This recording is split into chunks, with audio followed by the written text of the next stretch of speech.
Defining Duke is brought to you by Chime. The universal language we all speak is that moolah. And when you bust your butt getting a tough task done, you don't need to wait on your money any longer. You need it right now. And that's why I'm personally thankful I have Chime, because now I can get my paychecks up to 2 days early with direct deposit. But Chime is more than just getting paid early. It's also an award-winning mobile app, checking account, debit card, and optional savings account. So, what are you waiting for? Well, I hope it's not your paycheck. Get started with Chime today. Applying for a free account takes less than 2 minutes. Get started at chime.com/Duke. That's chime.com/Duke. Banking services and debit card provided by the Bancorp Bank or Stride NA, members FDIC. Early access to direct deposit funds depends on the payer. Defining Duke is brought to you by Factor. Look, we all play a lot of video games, and honestly, stopping to make a meal chips into my precious RPG time. I don't like that. Now with Factor, a lot of that is handled, so I can leave my meals to them. Factor makes it easy for me to eat clean 24/7 with fresh, never frozen, prepared meals that are so good, you actually wouldn't believe they are good for you. Take the meal out of the fridge, warm it up, boom, you're good to go. Head over to go.factor75.com/Duke120 and use the code Duke120 to get $120 off. That's code Duke120 at go.factor75.com/Duke120 for $120 off. Defining Duke, an Xbox podcast, is brought to you by, well, you. If you want to learn how to support the show, go to patreon.com/laststandmedia.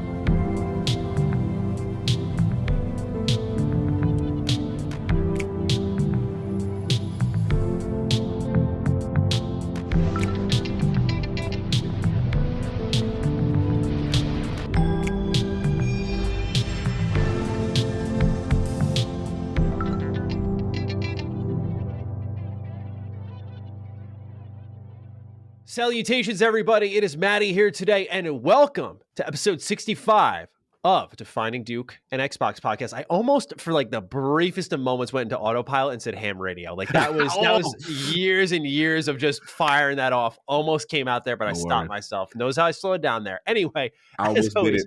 Not to cut you, but I almost did it with my last Ultimate that's coming. When you were there, and I almost did an IOP intro. Yeah, right. It's amazing how robotic we are. Anyway, as always, I'm joined by my co-host, Lord Cognito. Cog, please, how are you? Doing good, man. It's a lot to talk about. I'm excited to get back doing our Duke thing. So soon to that. It's been a while. When we don't do Ultimate together, it's something's missing. Well, it felt that way, because I'm like, damn, we've done Dukes, but we haven't done a couple of Ultimates, last couple of Ultimates together. So I'm like, all right, I miss Matty. We got to get back to that gag again. Like, I miss him. I'm like, what's going on? You're telling me you didn't enjoy the break? Come on.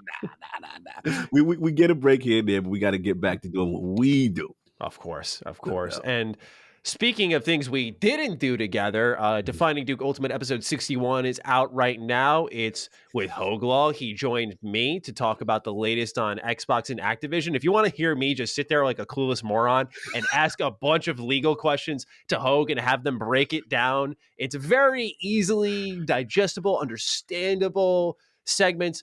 That episode is for you, because over that week that we recorded it, Activision came under fire for literally 5 different things. And so we got Hogan. He talked us through it. It's about a 40-minute episode, so it's not the usual length of our DDU, but a lot of people were cool with that, which we do appreciate, because we are putting out pretty regularly 3-hour episodes. So we do appreciate the understanding if it does miss that hour mark, and we do want to focus on quality with that. So that's available now. And then next week, Cog, you recorded a little episode that's been requested quite often. Yeah.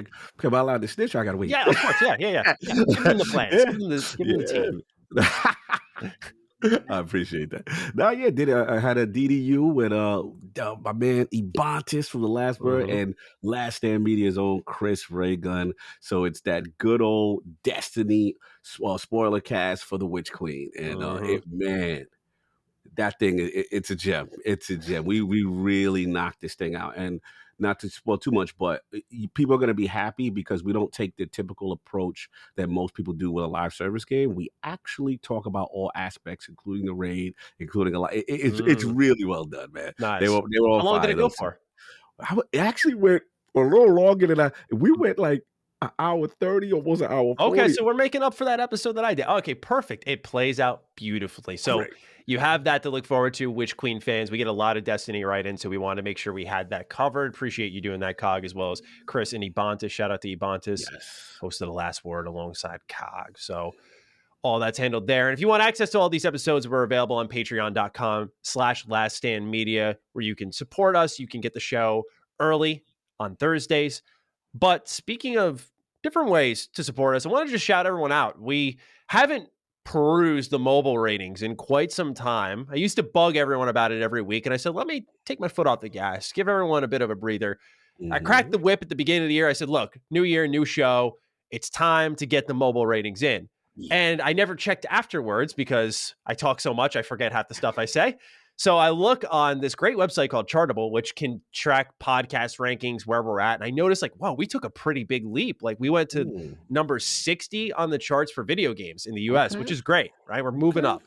And I was like, oh, wow. And I looked down and there's a ton of brand new reviews. So I just wanted to thank the audience for responding to something I forgot I said, but for supporting our show. And if you do feel kind enough to leave us a 5-star review and write something there, that is the one aspect that does help us on mobile. Like with YouTube, if you hit the like button, like I'll be honest with you, I've done this for a long time. It doesn't do anything. It looks great, but it doesn't do anything to promote our show. That does bring our show up the ratings board because we're getting actively reviewed. People are engaging with the product. It's one of the only ways you can engage with it. So if you do write a review, thank you so much. It is making a difference. You can look at Chartable. It has at least when I last looked, watch, it's like completely gone on a downfall. But if you look, you can see for yourself, if you search up Defining Duke, where we rate as a podcast across all regions. And we're doing better than we were before. So that's great to see. That's cool, man. Salute to everybody doing the support, those reviews. All that stuff helps, man. And it's cool to see that, we got a little trend, upward trend going. I like that. Yeah, absolutely. I want to check it right now in the meantime, but you ready for the numbers? I love, because the thing is, I don't have access to those who don't know. I only have access to what the audience has access to. So I see the outside numbers on YouTube. I don't know our listener number. Of course, we went down 6 ranks on the US video games. Yeah, of course, as I mentioned, it's like, hey, we're up. Now we're at 70. But we went up 24 spots in Great Britain. So shout out to our UK listeners. Shout out to UK. Yeah, appreciate y'all. Yeah. But anyway, none of this really matters to people listening. Yeah, I only see certain numbers. So your guess is as good as mine as how great we're doing. With that, let's move on to some other little news bits. Suicide Squad Kill the Justice League got delayed to spring 2023. This is pretty surprising because it'll now mark by that point 8 years since we got a game from Rocksteady. And I wasn't crazy about everything I saw for Suicide Squad. It certainly, there's no way in hell it'll ever live up to that many years of development. Begs the question, what the hell's going on there? Cog, any thoughts on Suicide Squad? Yeah, I mean, I was surprised too. I mean, obviously we got a little bit more information on the theme of how it's going to be, but there's a running theme now about hey, if you acquire WB, sometimes these games take really long to come out. So I know that crowd has been getting louder, and when I saw this, I saw them get louder again. So I was surprised by this, but hopefully they put out a good product when it finally does come. Absolutely. So time will tell on that. Still looking forward to it. I believe in Rocksteady, but again, I wasn't in love with what I saw there, but I'm open to change. We'll see how it all goes. Another little news bit here. Xbox is reverting the changes made to the clip sharing system. So for those who don't know, they removed the ability to share Twitter clips through the actual console, and you'd have to go through your phone and all this stuff. They added an extra step to the process for whatever reason. It was just flat out dumb. Now they have fixed that. They've turned that switch off, and it is now running the way it should have from the get-go. Yes, huge. We did it.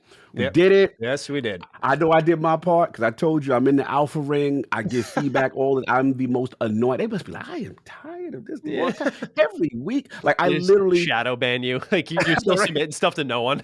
Bro, there's a separate achievement system score in the alpha ring. Right. Oh, so pretty much, I mean, just the preview program in general, not just the alpha ring, right? So whatever spot you are in the preview program, like literally, I am number one of all my friends. Like no one gives more because they give you points, they give you like a little badge, then you level up, it ranks up, they give you different icon. Like my icon is so crazy. Like, so I know they are tired of me because I continually give them feedback. This sucks. Fix that. What the hell? So yeah, I was on them with this. So to see, shout out to Brad Rossetti, shout out to all those guys with that team. To see them revert is huge because at the end of the day, look, I know I'm being petty and messy with it, but dude, you want to celebrate your games. Twitter share is the number one way to do it. So it's like, don't ever revert on features unless you plan to give a better alternative. And it didn't make sense. So thankfully, shout out to the team for actually pulling back on that. I'm glad to see. Yeah, This is really I good don't news. know what they were thinking, what they were doing with this one. It literally makes no sense. Like it's one of those choices that you go, okay, I'm glad you fixed this. I don't know how this got greenlit though at all. I don't know what the thought process was. When you have PlayStation who has a dedicated share button on their own controller with great UI that brings you the sharing experience in a flash, just a couple of clicks. And so much more robust. And then with Xbox, when they debuted the Xbox Series X controller, it literally said, "Look, we have a share button to do this." Like you literally promoted that, so it made no sense. Yeah, probably someone in up top thought got too cute in another department and thought, I don't know. I'm just guessing, but whatever happened, it's done. It's gone. Fixed. Yes, that's all. Switch has been flipped.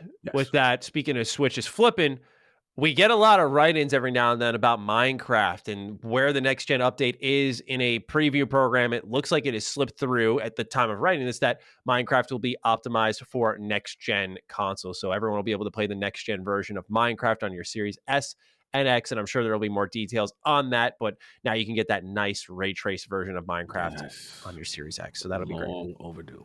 Yep. Indeed. Surprised it took this long, but yes, especially for Xbox Game Studio. They're part of that, so I was shocked by that. Yeah. I don't know. They're weird company the more we look at it. All right, we got some write-ins, some follow-ups. As always, these are mighty entertaining. So let's start off with Nearly Crazy. Hello, Dukesters. I had to get this off my chest. Matty brought up the famous Democracy debacle that killed off the best flavor, Mountain Dew Distortion. But it seems that Matty is slandering good old Code Red. I can't allow this when another flavor is to blame for this travesty. That year's lineup was Distortion, Whiteout, and Typhoon. Whiteout won, unfortunately. I understand the pain. Distortion is my favorite too. Much love, guys. Keep up the great work. I didn't know Whiteout won. I don't remember the last time I saw Mountain Dew Whiteout. Now, granted, I dropped soda drinking years ago, but I didn't know this was a thing. Me neither. I didn't know Whiteout was like that. What? Yeah, like, can I look up Mountain Dew? I should have done this when I was prepping the show. Mountain Dew Whiteout. Let's see if like Amazon's got any. Yeah, discontinued. Oh, wow. Yeah, there you go. Yeah, hold on. There's a Mountain Dew fandom.com here. This is fascinating. Okay, it says it was available in the United States from 2011 to 2019, and then Canada, being a bunch of Canadians, cut it off in 2014. Why Canada did it? Yeah.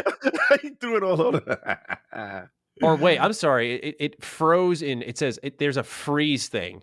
And it says that 2011, then 2019 until now. So they stopped it a couple of years ago. That's why we haven't seen it. So those competitions are a complete lie. That's really disappointing. But anyway, I appreciate this clarification. And I don't apologize for the Code Red slander. But shout out to all my Distortion lovers out there. That was the real one. No doubt. Colton Lange writes in with what I thought was quite insightful. Last week, Matty suggested that JRPGs take some influence from Western RPGs by shortening the game length to 20 to 30 hours. Although I agree, I also want to point out that many of the JRPGs now considered classics were pretty short games. How Long to Beat.com lists Chrono Trigger, Earthbound, Phantasy Star 4, Suikoden, Mother 3, and Secret of Mana, all at 20 to 30 hours to complete the main story. So, if JRPGs do somehow start becoming shorter again, I hope fans will see it positively as a return to their roots instead of becoming westernized and therefore somehow impure. For me, JRPGs are about story, and stories are better when they are short enough to remember and understand. Thanks for reading, Colton. Very well said across the board. And I never thought of that perspective of, I was calling it a Western approach, but that's really how it started. And actually the identity shifted to something much more bloated long-term, where I remember during the PS3 360 gen, it was all about like 60 to 80 hour JRPGs. It was never tight. Never. So yeah, right by Colton. Love this right up by Colton. This is exactly what I've been preaching, and to be honest, why I have open world fatigue, because it's like I don't feel the need to always overpack. I just Yeah. feel sometimes things are just overly saturated just for the sake of gameplay hours. You have certain companies now promoting how many gameplay hours you have, and I think you could tell really great and concise stories with less of the bloat. And Mhm. some of my like, with listen. Fantasy Star 4 is my heart. Chrono Trigger is a legend. You know, Mhm. that's my 108 star. Like, I grew up with those games. I love those games, and they Mhm. all fall in that pocket. So yeah, that sometimes less is more, man. It's quality. I completely agree. I think it's just tantalizing when you get your tool set built and you know how you can build quests and how many you could just plug and play, how much you can inflate the experience, because everyone knows hour counts do help sell. Like Of 100% they course. do. Of Maybe course. not for everyone now, but there was definitely a period for a long stretch of time where you hear a hour count and you go, "Oh, well, I can get that for that much time for $60 or $40 or whatever." So it does play a factor, but yeah, I think a lot of companies have lost sight of quality driven experiences, certainly. Agreed. Agreed. Steven Richards, our next write in. What's up, Dukes? First off, got to come to the defense of the boneless wing. There's no way someone orders boneless wings and truly look at these nuggets. I can understand calling them tenders at that point, but nuggets is simply disrespectful. Don't get me wrong, wings are delicious, but sometimes you don't want to get your fingers dirty, so boneless are the way to go. It's a good point, right?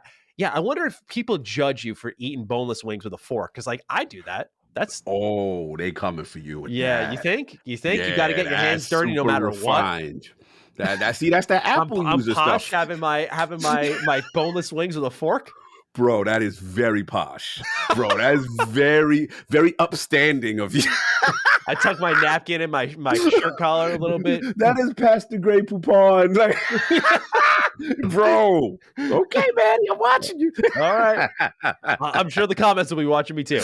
We'll see what everyone thinks, because I might dig myself into a deeper hole here, so we have to answer a chicken wing question again. Here we Since now go. the real question is, how do you guys like your wings? Do you prefer the old school grilled wings, the fried wings, or the smoked wings? Personally, I go smoked. My dad is a huge barbecue man, and anytime he barbecues anything, he goes all out. I'm talking getting up at 1 to 2 a.m. and waking up every couple hours to make sure the temperature is perfect. And then 14 to 16, sometimes 20 hours later, you have the best damn wings you've ever had. Hope you guys have your little sibling or cousin just smack the paper plate full of delicious food out of your hands onto the ground kind of day. Yo, I'll be That's my mad at the dog. cookout. You get mad at the cookout, somebody do that, man. Especially you got the nice plate. Oh Yeah. man, I know about that one, Steven. But look, this is a good question. This is a good question. In reference to the first part, with the boneless wing, I think that's kind of funny. I think it's kind of hilarious. I mean, I get it. I don't get too disrespected by that. I like it all. As far as the style, as far as the style, Smoked, grilled, fried. okay, I will say smoked was the best that I had. Like, really, someone took their time, barbecue, like the whole bit. Like Steve was saying, like for hours. Because prior to that, I never had it, and people were bragging about it. And I was like, okay, let me taste it. And I'm like, man, this is really flavorful. This is next level. But I'm really indifferent. Listen, I'm such a wings fan. The only thing I try to stay away, back in the day, I used to be heavy with the fried wings. Again, if grew up in the Bronx, there's a lot of Chinese restaurants, so you would have the staple would be 4 chicken wings, French fries, 4 chicken wings. Like 4 chicken wings was everything. Like that would you go to the Chinese restaurant and that was like a demand. You know what I'm saying? And it was good. You know what I'm saying? Just that as you get older, it's not really as healthy for us. Yeah. I try to stay Yeah, of away course. from fried now. Fried is pretty much out. But yeah, grilled is healthy. We know it. But smoked barbecue joints, bro. Real tasty, just a nice. Woo, that's speaking to my soul right there. What about you? I'm a fried guy. I like the crunch. Oh, Yeah. you not healthy heathen. No, Yeah. Honestly. it's so good. It's so Oh, good. just the It is. crunch, man. It The makes crunch. all of the difference. Just a little crunch, and it just bakes the flavors in there, or really not bakes, fries them in there. It's something special. And when it's got no bones in there, you can really sink your teeth. Like I'm not flossing while I'm biting into my food. That is a special experience. So shout out to fried wings. The rest are Okay. great too. I'm with you, right? The rest are great too. But if I had to pick, it's fried wings. See, where you get real quick, you get me in trouble is again, remember I told you Cog's late night weaknesses, right? Is the things that are open. I told you it's always McDonald's oyster chicken spot, and it be that good smelling fried wings, of good, and you're like, damn. And that's why I get in trouble, man. They're good. I believe. Trust me, I'm with you. They are good. I just gotta stay away. They're just dangerous on my stomach. Dangerous. Yeah. Now I'm vegan though, so I can't have any of this stuff anymore. I made believe. I gave it a shot. I'm giving it a shot. I've actually really enjoyed it. I've been doing it for about a month and a half now. So I didn't know. All right. Yeah. You gotta tell me about your journey on this, man. I'm very curious. It's been. Dude, I just gotta be honest. Like the poops have been phenomenal. Like that is the biggest game changer. It has been insane. You think you're healthy now? Go vegan for a couple of weeks and just feel the bowel movement change. It's worth it. It's insane. Just for the poops off the rip. Just off the rip, man. It's an incredible transformation. I'll talk about the rest in another show. I'm done. Because I know veganism has a pretty bad stigma surrounding it, but holy smokes, man. That's the change I know speaks to the Last Stand audience. So I just want to make it clear. Fair enough. Documented. Yeah. Write that one down. RK128 is our next write-in. Hey, Dukes. I'm sure you've both had some wild things working over the years, but I heard something at my job I just had to share. At a pizzeria, it's always fun. It's always a fun place to work, and quite a bit happens. But have you both heard the statement, "You're the fly on the windshield"? It was so profound that I had to sit for a bit after my shift. With that, hope you both have a great day. I don't know what that means. Me neither. I was trying to look this up. I've never heard this. So I was like, are you trying to say you're insignificant? What's going on here? Because you're the fly on the wall, right? There's that. Yeah. You be the fly on the wall, like you want to see something. Like you want to be the snitch in the room. You want to see how it really went down. I know about fly on the wall. Fly on the windshield? Like, I'm trying to get... That eventually dies, right? So did someone just get threatened? So it's like, if you're the fly on the windshield, like I just look at you like you're this insignificant thing that's going to get bashed. You know what I'm saying? Get destroyed. So again, I don't know what this one is. And he said at the pizzeria here? That's what does that have to do with the what? Yeah, RK, what's going on out here? Yeah. We need a follow up. We need context. You need to follow up for context. Yeah. And we need you, when you're following up, we want you to ask what that specific person may have meant. And tell them it's for the show, right? You can let them listen to this segment. We're asking this. Have them get into it. Make them a part of what we're doing here. Have a lot of fun. Bond with your coworkers. And let us know who the hell is the fly on the windshield. Maybe it was a passing customer. Because then the customer just threatened someone at the pizzeria. That's what I'm saying. Like, someone said that with negative connotation to you. Yeah. Like, I'm trying to get the context here. What's going on? Yeah, so we'll see. We'll see. For now, we got another write-in from Andrew Singo, and we'll talk about what we're playing. He writes, "Greeting, Dukes. I love what both of you bring to the show, but Matty, I've sat idly by for long enough. Firstly, Cherry Coke is an S-tier soda. I'll talk later. I prefer Wild Cherry Pepsi, but Cherry Coke is a solid consolation.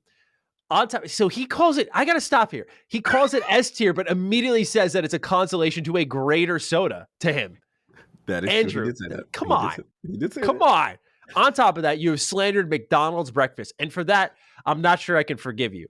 I doubt you remember me, but we met at the LSM show in Butler. He pulled up. Yeah. This is funny. And I was mentioning something about Destiny to Cog. I had assumed you'd already signed my poster and pulled it away. Alas, you had not. And you had this look of dejection, like I wasn't interested in having you sign it. Are these all horrible takes directed at me? Is this an elaborate revenge plot for the dejection I mistakenly caused you? In all seriousness, I love this show and everything the both of you bring to it. Even you, Matty. Take care, Andrew. Whoa. I remember this. I remember sitting there. I thought a message was being sent to me when he pulled the poster out and everyone else signed it. I was like, okay. Okay. Wait. So was this inside for event one? Like after the event? Yes. This is not the next day when we went to the park. No. Signings this was after the event. We were sitting at the white table. Yeah, I remember him just putting the poster down. He was looking at you the whole time. Walked by me. Everyone else signed. I was like, well, shit, that's the first year. I was like, of course you don't like me. Damn. So Andrew, while it wasn't intentional, it is now. So it's on now. Look, Andrew. Look, man. I'm trying to make it. I'm trying to clean up. I'm trying to get context here. What happened? You know what I'm saying? I'm trying to look. If it makes you feel bad, Matty. I mean, bro, the same thing. Wait, bro. When we was out at the park, Collins section. Yeah. Bro, Like dudes would be looking at you and be like, "Oh, there's Kyle. There we go." Yeah. So trust me, I've been Unreal. Matty. I know. Like I was shocked anybody wanted to come up to me because I was like, I'm the new guy. You guys are the established guys. I'm just gonna watch, and if anybody wants to, talk to me, great. Mhm. You know what I'm saying? But I know the feeling because I can only imagine. Think about your Dustin. Think about Dustin, right? Think about how many people gonna try to walk past him sometimes, and he must be like, I'm a damn person too. I'm on a damn podcast. I put it this way, right? We have to dig a little deeper into the psyche of Andrew Singo, right? Because he decided that even if he didn't say it, he walked away without it being said. He didn't make sure until after the deed was done, right? So Andrew, I have to be low on the LSM totem pole for you, right? And that's something that we're going to have to amend through your write-ins. So we'll work on this relationship. Hopefully at the next LSM event, I'll be the first to sign it. We'll shake hands, take a photo, all that stuff. That'll be a great time. Defining Duke is brought to you by Chime. Look, let's be very honest with ourselves for just a moment. We all work for a variety of reasons, whether it be to take care of someone, to make some good money, you're passionate about something, but the universal language we all speak is that moolah. And when you bust your butt getting a tough task done, you don't need to wait on your money any longer. You need it right now. And that's why I'm personally thankful I have Chime, because now I can get my paychecks up to 2 days early with direct deposit. That's up to 2 more days to save, pay bills, and generally just feel good about your money situation. But Chime is more than just getting paid early. It's also an award-winning mobile app, checking account, debit card, and optional savings account. So, what are you waiting for? Well, I hope it's not your paycheck. Get started with Chime today. Applying for a free account takes less than 2 minutes. Get started at chime.com/Duke. That's chime.com/Duke. Banking services and debit card provided by the Bancorp Bank or Stride NA, members FDIC. Early access to direct deposit funds depends on the payer. But with that, enough of an ego journey here. Let's talk about what we're playing here, Cog. I need to start with you because this first game that you got listed here, I know we've talked about it for weeks, but your time has come. How did it go? I didn't catch the stream. All right. So, to my dismay, I was trying to avoid it. I'm not even gonna lie to y'all. I did not want to play this game. I didn't like when you get older, and I named my stream Grumpy Gen X Gamer Forced to Play a game y'all like. Bro, I literally named the stream that. Like Grumpy Gen X Gamer Forced to Play a game y'all like. And here's the thing, look. Let me get it out the way. It's a good game. It really is. It really is a good game. Even with my issues or whatever, the thing that makes it Elden Ring such a good game is that, the game does not handhold you, right? Mm-hmm. There's no elaborate menu. All right, talk to the townsperson, escape the dungeon, go out here, get this. Like, there's none of that, right? So that part is really cool. I was shocked that it even had any form of tutorial. I was like, oh, wow, you're going to tell me how to do this? And like in the beginning, just, walking around in the beginning. So I'm messing around and my stream was like, all right, we got to get him outside because he ain't going to get outside and we got to get him out of this place. So I'm like, all right, cool. So they get me out. So this is my experience with Elden Ring. I get out. Beautiful landscape. I see the thing. I see the Elden Ring tree, the golden. Is this your first FromSoft experience? First from software ever. I know nothing. So man, I'm messing around, right? Yeah, so I'm like, I'm looking at it. Then I look over the countryside. And I see this golden Sir Lancelot brooding. The tree sentinel. Bro, he controlling the space like this, who want what? And I'm like, I gotta go test him right quick. So you're gonna test him. The stream says, Cog, no, go explore. I spent 15 minutes getting my head bashed in against something that clearly I'm not supposed to be fighting. Because Elden Ring's evil. Elden Ring don't want to tell you things that you shouldn't be messing with, right? I'm like, nah. So I'm going to test these rock physics. I'm going to stand in this rock and I'm going to see if he could bring his horse through here. He kept beating me upside down with one swipe. So I'm like, And then it's like, I just don't know a lot of the basic mechanics. So I'm fighting with it. And I have to admit, now here's my issues. The game is good, but I'm going to say something very controversial. Souls fans, I'm sorry. I got to say it. This game is oozing with 1998 energy. And what I mean by 1998 energy, it is so clunky and slow, and the hits and the roll. And all right, granted, I didn't know all the combat. People were like, yo, make sure you're locking on. Okay, cool. I'm new. But I just felt like, why is the run button tied to the roll button? Like, I want this separate. Why can't I clamber on top of a rock in a structure? Why? Like, it's just basic things. And I'm like, come on, Elden Ring. And I get it. You're great at what you do. And it's fun and it's challenging and it's hard and I get it, but it's like there are certain, like, bro, I got to go in on this co-op. Oh my God. Make sure you throw a finger and you wear a certain sweater on a Thursday and then write this thing on the ground and then maybe your friend, and then make sure you this is worse than Nintendo Switch Energy. This is the worst co-op I've ever seen. I'm like, who designed it? And why is no one complaining? But we're all used to it. Bro, that's the charm of the game, Cog. It's always been like that. You shouldn't accept this. This is bad game design. I'm sorry. Call me modern that I would like to hit my Xbox Live button and invite my friend into my game. Call me modern. So it literally took me an hour to get Attic, and he couldn't figure it out. He said, well, maybe because I beat all the bosses. So we figured it out. Now, we'll say this. When he got in the next day, I came back home. The next day, I said, I'm going to get my chain back from Lancelot. Lancelot, the tree sentinel that had my chain, I call it my chain. Whenever they take your rooms, I said, he got my chain, Attic, please. Attic came down. He was all leveled up. Yeah. Oh, we beat the hell out. We beat the brakes off him together. Now, that game co-op, oh my God, it was so much fun. Oh my God. I almost want it like that. And the last thing I'll say before I move on is what makes it fun is the emergent gameplay. And you could create your own story. You know what I'm saying? Which is, there was a town of all these knights, right? And this was a part of on my stream. After the tree sentinel beat the brakes off me, I finally said, okay, enough. I'm not, you got my chain. I'm moving on. So humbly walking away in defeat. There's like a little neighbor in town. So all these knights running around. So I'm messing them up. I'm beating them up. I'm doing stealth, beating them up. And I'm like, damn, it's like 15 people in this town. They took over this thing. So there's one guy, he saw me, he pulls out the drum and goes, oh, oh, and it was like more of them. I was like, oh my God. So they beat the hell out of me. But it was so fun. And I get it. Elder Souls fans, I get it. It's just not for Cog. That's all. Cog likes the narrative. Why am I doing this? Why am I here? You know, I want like I want more cinematics with the thing. That's all. I just like a very more narrative, character-driven experience. But other than that, you're not coming back. You're done. Yeah, I'm done.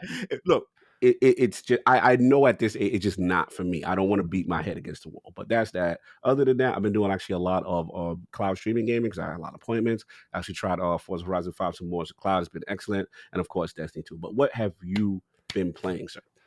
I've been playing some not Xbox stuff, so everyone brace yourselves. Let's start off with Kirby and the Forgotten Land, brand new Nintendo Switch game. Switch game? Yeah. I was very interested in this one when it was revealed because it's this post-apocalyptic Mario Odyssey game where you play as this pink thing that inhales whatever's in front of them and becomes it. And I'd never really played a Kirby game outside of the one that's on Nintendo Switch Online for the NES, I believe it was. So my Kirby experience is woefully low. And I was like, all right, I'll give this a shot. Because I did like Mario Odyssey's ideas. But for me, it was just like a 3D platformer. This game, though, is speaking to me because the music and the world, it's got some, brace yourself, some Nier Automata energy where you're just kind of running around this desolate environment. And you're like, where is everybody? What's going on? And you're playing as this, in the case of this game, instead of a very attractive android, you're running around as a cute pink little bubble that just can become whatever he wants. And it's a great palate cleanser title. It's not very long, but it's an excellent palate cleanser. You know, we've played back to back to back to back to back. In my case, open world this, serious narrative that. Tons of gameplay, I've logged a fuck ton of hours into games, and I love video games, so I ain't complaining. But it's been nice to have a game where I don't got to dial into the story and I'm just collecting things. I'm leveling up my Waddle Dee village, where as you bring Waddle Dees that you save in the levels back to your village, there'll be all these new mechanics and mini games that you'll unlock. It's very much a Nintendo game, right? Like just full of collectibles, unlocks, and charm. And it's not really reinventing that wheel, but it's an adorable game. It's a very lovable one. It's a refreshing one. It's striking at the right time. So I really like it. It's very, very enjoyable. Again, pretty short, but shout out to Kirby in the Forgotten Land. Really good game. I mean, the game I spent more time with, though, Sonic Adventure 2. So I'm in my retro rebound prep bag right now, as Cog would probably say. And I've been trying to get ahead of the curve because PAX is in under a month now. Oh, PAX yeah, we're going to be there. The Dukes will be we there. Are. We shall. So we shall reunite. Yes. And I'm making sure during this lull in reviews, where my last one for some time would be Tiny Tina's Wonderlands. It might change. We'll see. But as of that moment in time, it was. So I saw an opportunity to, I have a huge schedule for Retro Rebound. For those who don't know, I have months of videos just mapped out 2 a week. It's an elaborate schedule. I'm pretty proud of it because it's actually really organized compared to my main channel, hilariously enough. But we try to synchronize the pop culture happenings with the games. So I've never played Sonic Adventure 2. The new Sonic movie's coming out on the 8th. I'm like, let me play this game and talk about it the day the movie drops. Okay. So played it, beat it, about 10 hours. And a lot of people love this game a lot. It's kind of the vibe I got. Now, I bent the knee hard on Sonic Adventure 1. I was like, the hub world, the music, the levels, and E102 Gamma story. All of these things I really liked. It definitely had some flaws, but it was old. But you could tell it was ahead of its time. Like there was something really ambitious about it. Sonic Adventure 2 like streamlines it, goes for more story-oriented, level to level, no hub world stuff. But they got Shadow the Hedgehog in there. And if there's one Sonic character I can authentically say outside of Silver that I'm like, yo, I like this dude. Shadow. Shadow's like the main star of this game. What's funny, for those who've played this game, you'll know, but for those who haven't, there's a hero side, there's a dark side. You play these two storylines, they coincide at the end, and then there's a ending chapter. I couldn't believe it, but the hero side of things sucked. So Sonic, Knuckles, Tails, like the faces of the franchise, even at that time, that part of the game sucked in my eyes. The dark story with Shadow, Rouge, and Eggman, like on a level perspective, music, story, character moments, was so much better. I couldn't believe it. It was unreal. Love it. So then I beat it, and I stayed up to dude, I'm so tired. I stayed up to 4:30 beating this game. I don't it's Sonic. I don't know why, but I liked it. I didn't like it as much as Sonic Adventure 1 though. Okay. This game, hilariously enough, more than Sonic Adventure 1, felt old, really old. Like some boss fights, some levels. Like if they were gonna remake any Sonic game, of course do Adventure 1, but this is in my opinion, higher on the list. It is very much aged, but there's charm there, and the music is just, oh man, music in Sonic Adventure 2 is very good.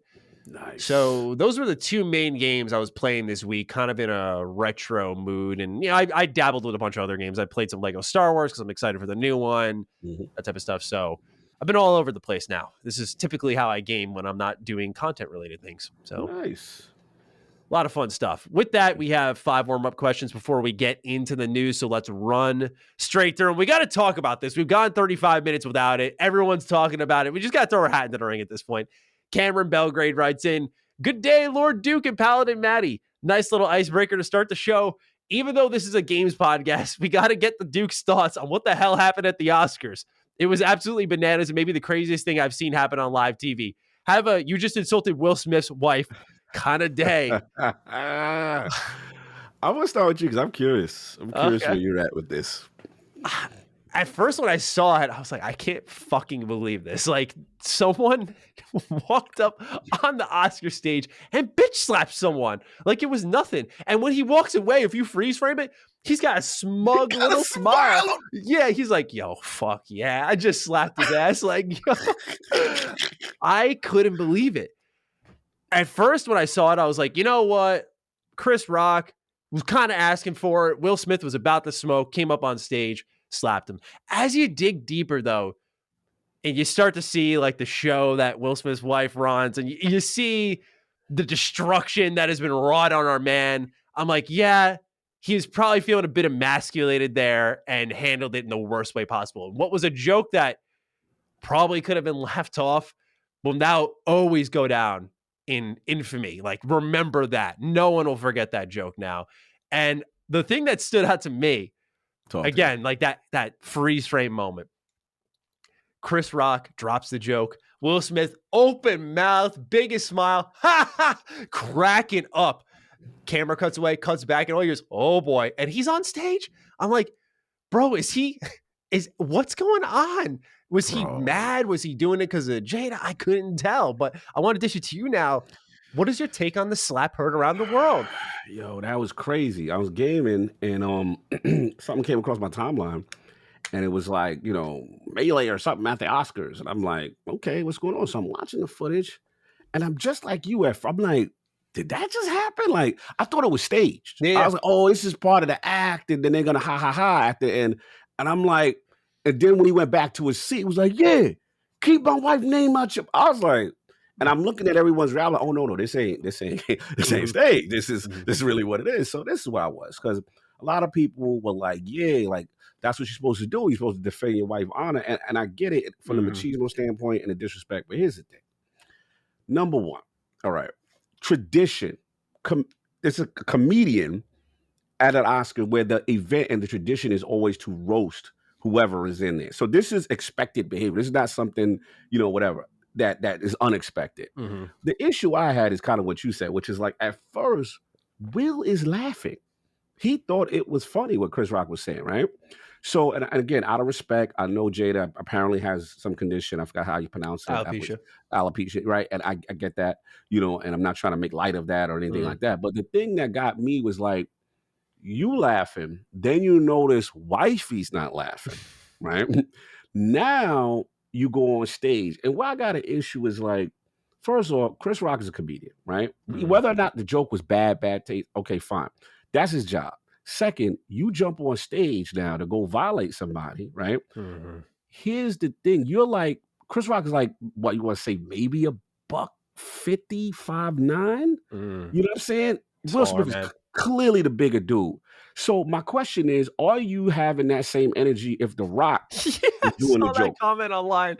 If The Rock was like, yeah, G.I. Jane, Jada Pinkett, she should, are you having that same energy? And then here the other thing, we know a lot of people, we know the history with this situation with him and her and entanglements. With live on stage, she got you there looking crazy, talking about she with another, you know what I'm saying? So it's like, this is what this is. You are trying so hard, you being Will, to show like, yeah, baby, I got you. You know what I'm saying? But the reality is you got your own issues you need to work out. And here's where it really bothered me. It's like, not only did he do it, then you walk off with the you saw the face like like I did that. Like you was a sucker for that, because you know why you're a sucker.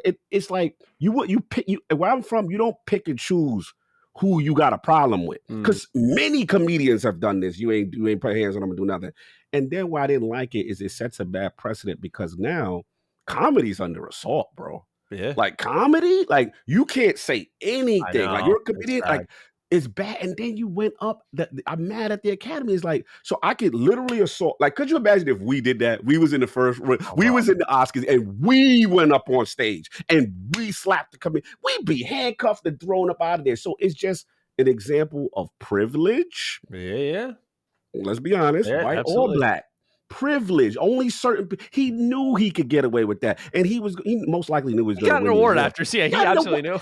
No one threw him out the building. No, like that. It's crazy to me that happened. So that's all I was saying. So it's just like I just looked at it, and look, I hate to throw the racial thing in it. I just feel, as a man of color, it kind of set us back a bit, because it's like, it just does not look good from a professional standpoint. Just don't look good. You can't.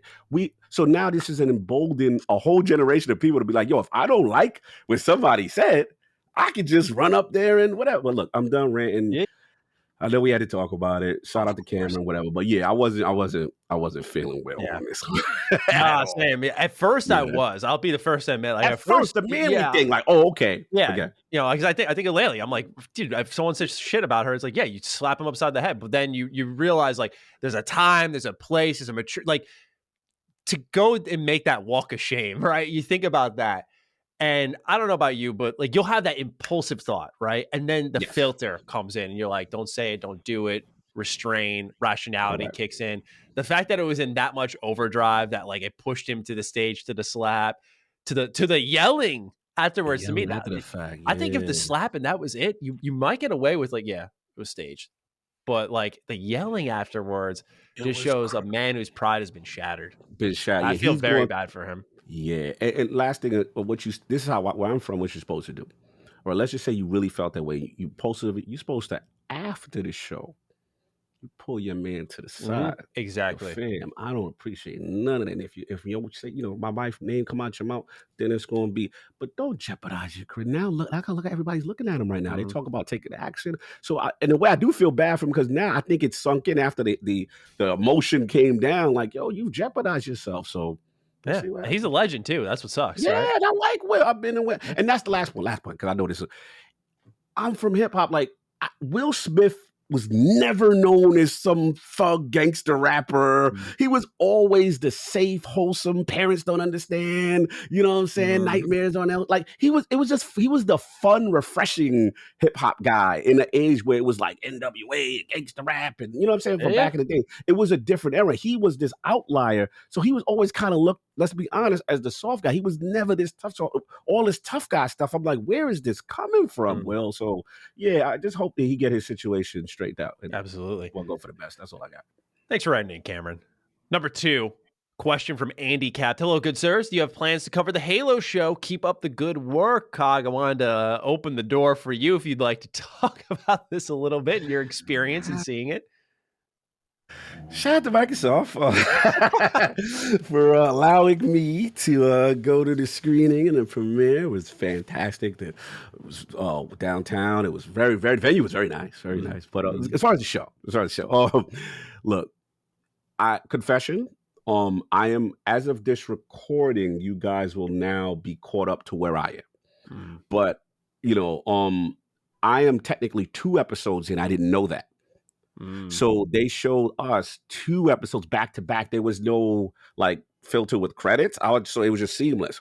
So the episode that you guys have seen, episode 1, for the most part, I'm okay with it. For the most part, right?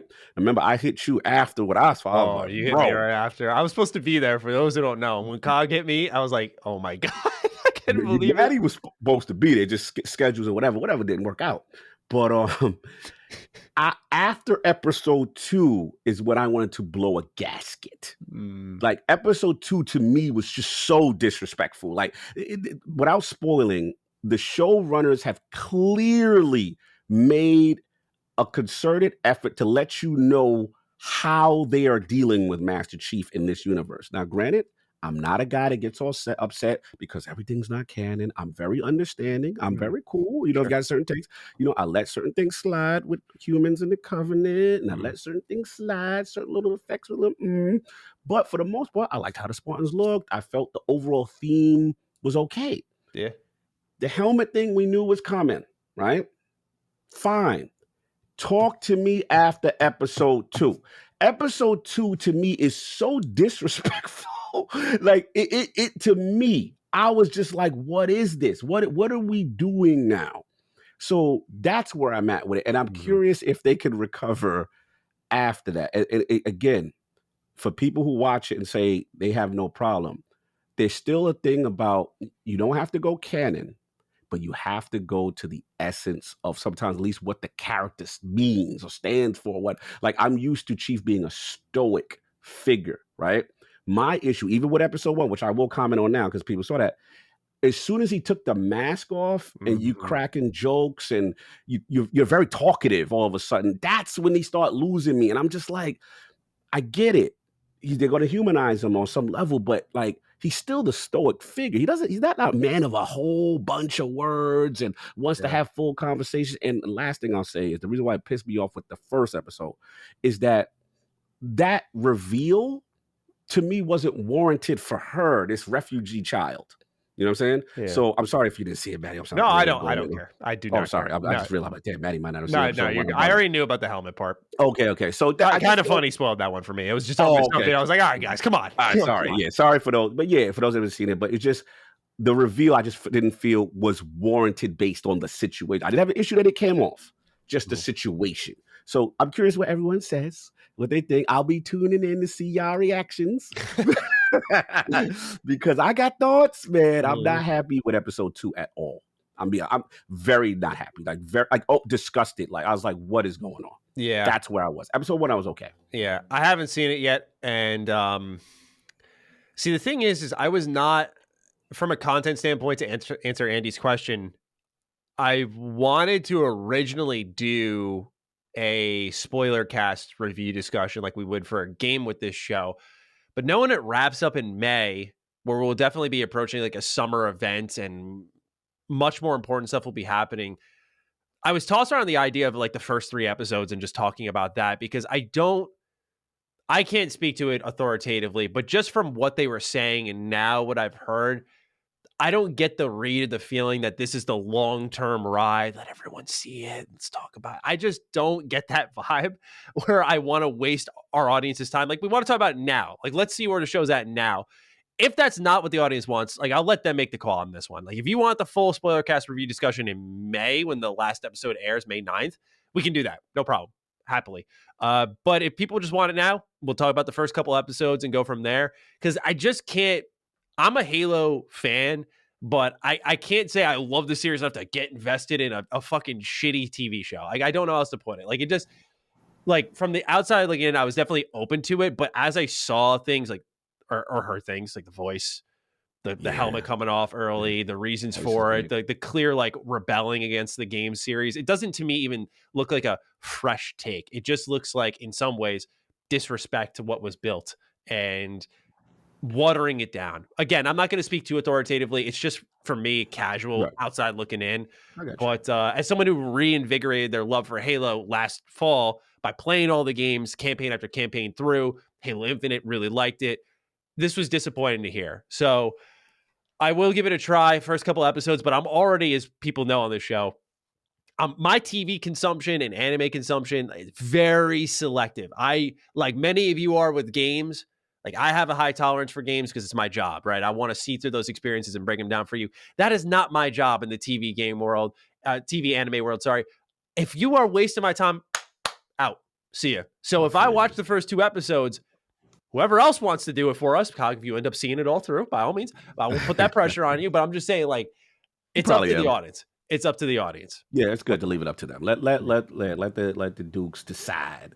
You know what I'm saying? Let the Last Stand Media decide what they want to do, and I'm with it either way. Whatever you guys want to do. Right on. All right, number 3 is another question about our show's future from Chris Marshall. Hey, Dukes.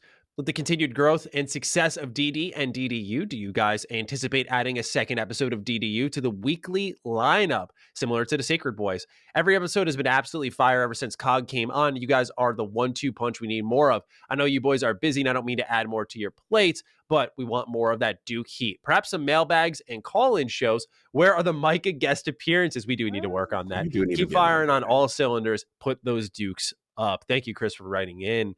I did want to address this because sometimes we, especially lately, I think as our show's growing and we're getting more listeners, like, people want to know what our trajectory is. Like, we answered the third host thing where we said we're open, we're looking, but not like actively. Like, if it happens for now. Mm-hmm.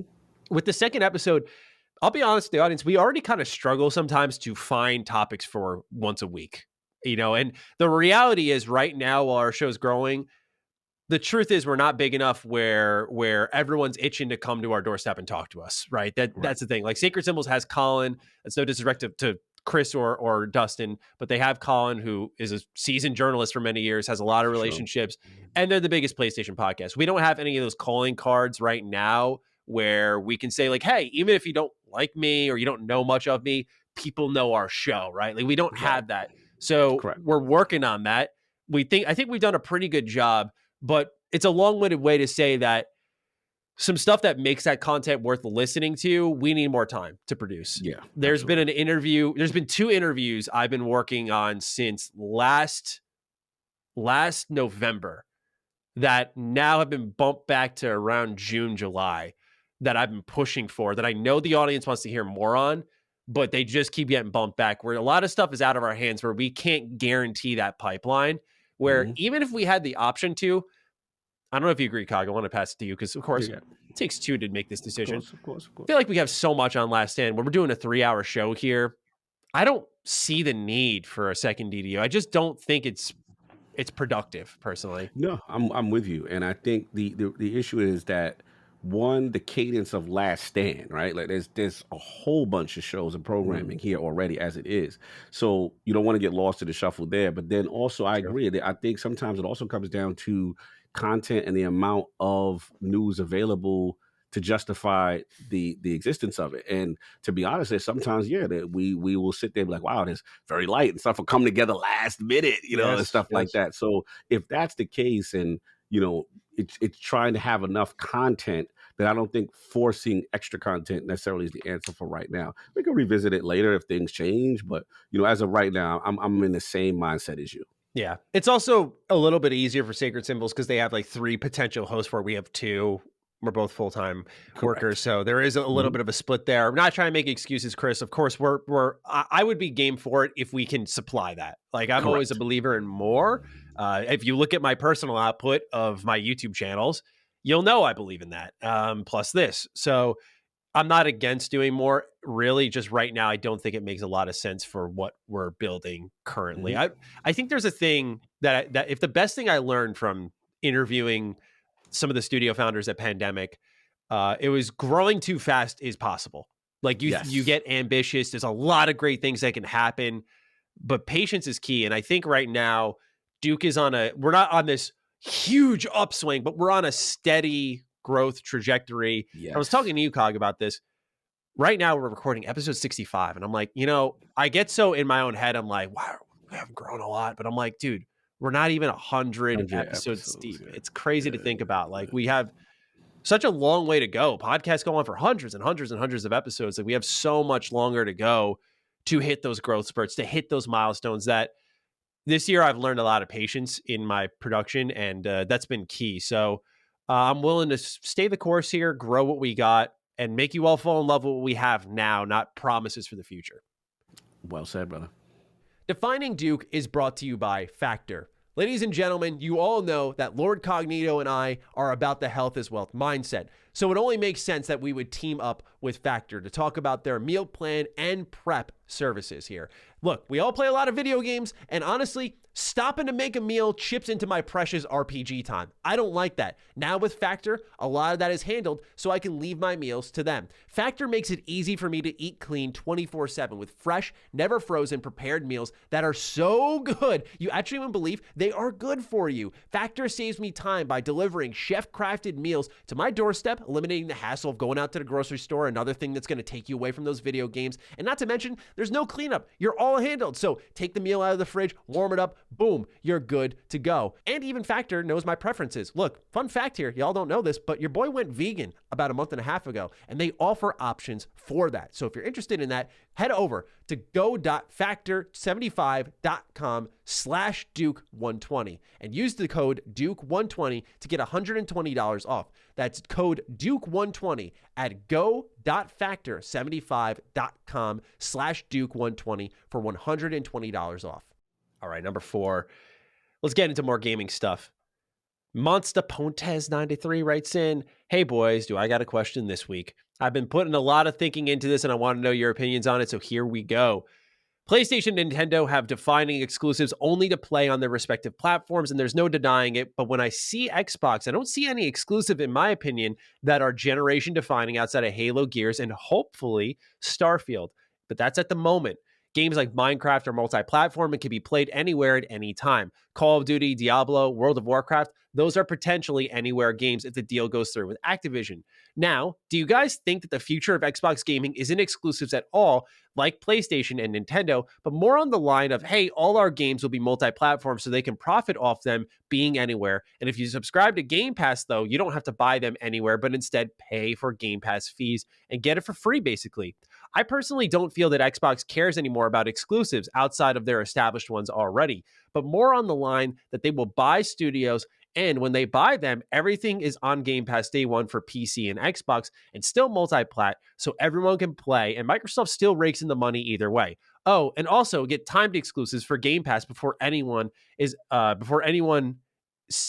sorry, this I didn't edit this part here, but the English broke here. Anyway, he says, but my opinion, hopefully I can hear yours this week. Take care, boys, and keep on killing it at LSM, #DD for life. Thank you, Ricky, for writing in. Hello, Ricky. Cog, do you think Xbox has washed away the plans for exclusivity when you look at the current slate, or do you think maybe they will take Ricky's path here? I don't necessarily agree that they've washed away the exclusive thing. I just think that what we learned is the Activision deal is just such a monster from a regulatory standpoint that they just can't do the old way of acquisition with this because Call of Duty and all these other huge franchises live there. I think it's a combination. Everything I hear, I listened to Phil again at GDC, and I told y'all he's been kind of hinting what I've been telling people. This is now the second time he said this comment, which is our business model does not necessarily evolve exclusively around the success of Game Pass, right? And he keeps saying it. And the vibe I get is a varied model that it's going to be retail, it's going to be cloud, it's going to be all these things in the traditional thing. So to Ricky's question about exclusives matter, I think that's still part of it. There's still Xbox game studios and the people that they've acquired to kind of make exclusive games for the platform. But also, there's going to be games where it's going to be third party. They'll spend the bread and they'll put that in the service and get that on Game Pass and things like that. So I just think we have to look at it, in my opinion, as a mixed variety kind of a approach. You know what I mean? But to Ricky's point, where I do agree, they want it on all these devices, right? They wanted it as many devices as possible. If you're willing to play nice, hey, they'll put it on your device. You know what I'm saying? That's the vibe I got. And I think they're still sticking to it. So I haven't seen anything to change. But I know Ricky's frustration is like, yo, where they don't care. I don't think that it's not there. I just think that I don't think it's that they don't care. I just think that games take a long time to make. Yeah. And obviously we'll get into studios and what's going on with certain studios and frustrations or whatever. But I just think that's it. But once the games are completed, there'll be those exclusive. There'll be the Hellblades. There'll be the Avoweds. There'll be all that stuff's going to happen. It's just that I know gamers, we're impatient. We want it now. It feels like they don't care on certain levels, but I think that it's just a development thing and how things line up for them calendar wise. Yeah, I think there's something really interesting that Ricky's kind of pointing to here when you think about it, because once Xbox over the course of probably the next year and change starts to shoot out a lot of the major titles that we've been waiting for from the first party teams, what's stopping this process from repeating, right? And I think with Activision, again, that's when that is in tow, we can understand that better. But when they're talking multi-platform, then it's not the true exclusivity. So what is the attraction to the ecosystem after Hellblade, Avowed goes, all that stuff? Because these games are taking longer to make. It's starting in some cases to get bumped to 5 years for some of these gigantic projects. You look at Hogwarts Legacy, talk about Suicide Squad. That's another one. Plenty of these games are taking longer and longer to make, where I can't imagine Xbox isn't going to be one of those people who has their studios taking longer and longer to make games. So what's your answer in those in-between years? And typically you'd say timed exclusive deals, Game Pass deals, and especially timed exclusives. We've not cranked on them like it's a negative thing, but we've seen them let some indies go within a couple of months. The Ascent has launched on PlayStation already. PlayStation. Yeah, it's out right now, so people can check it out. It's still on Game Pass, of course, and it did start off as an Xbox exclusive in August. That's probably the longest one we can think of, though. But when you looked at stuff like Death's Door, that was like 3 months or something like that, something absurdly short. There have been a number of them that have just been very short.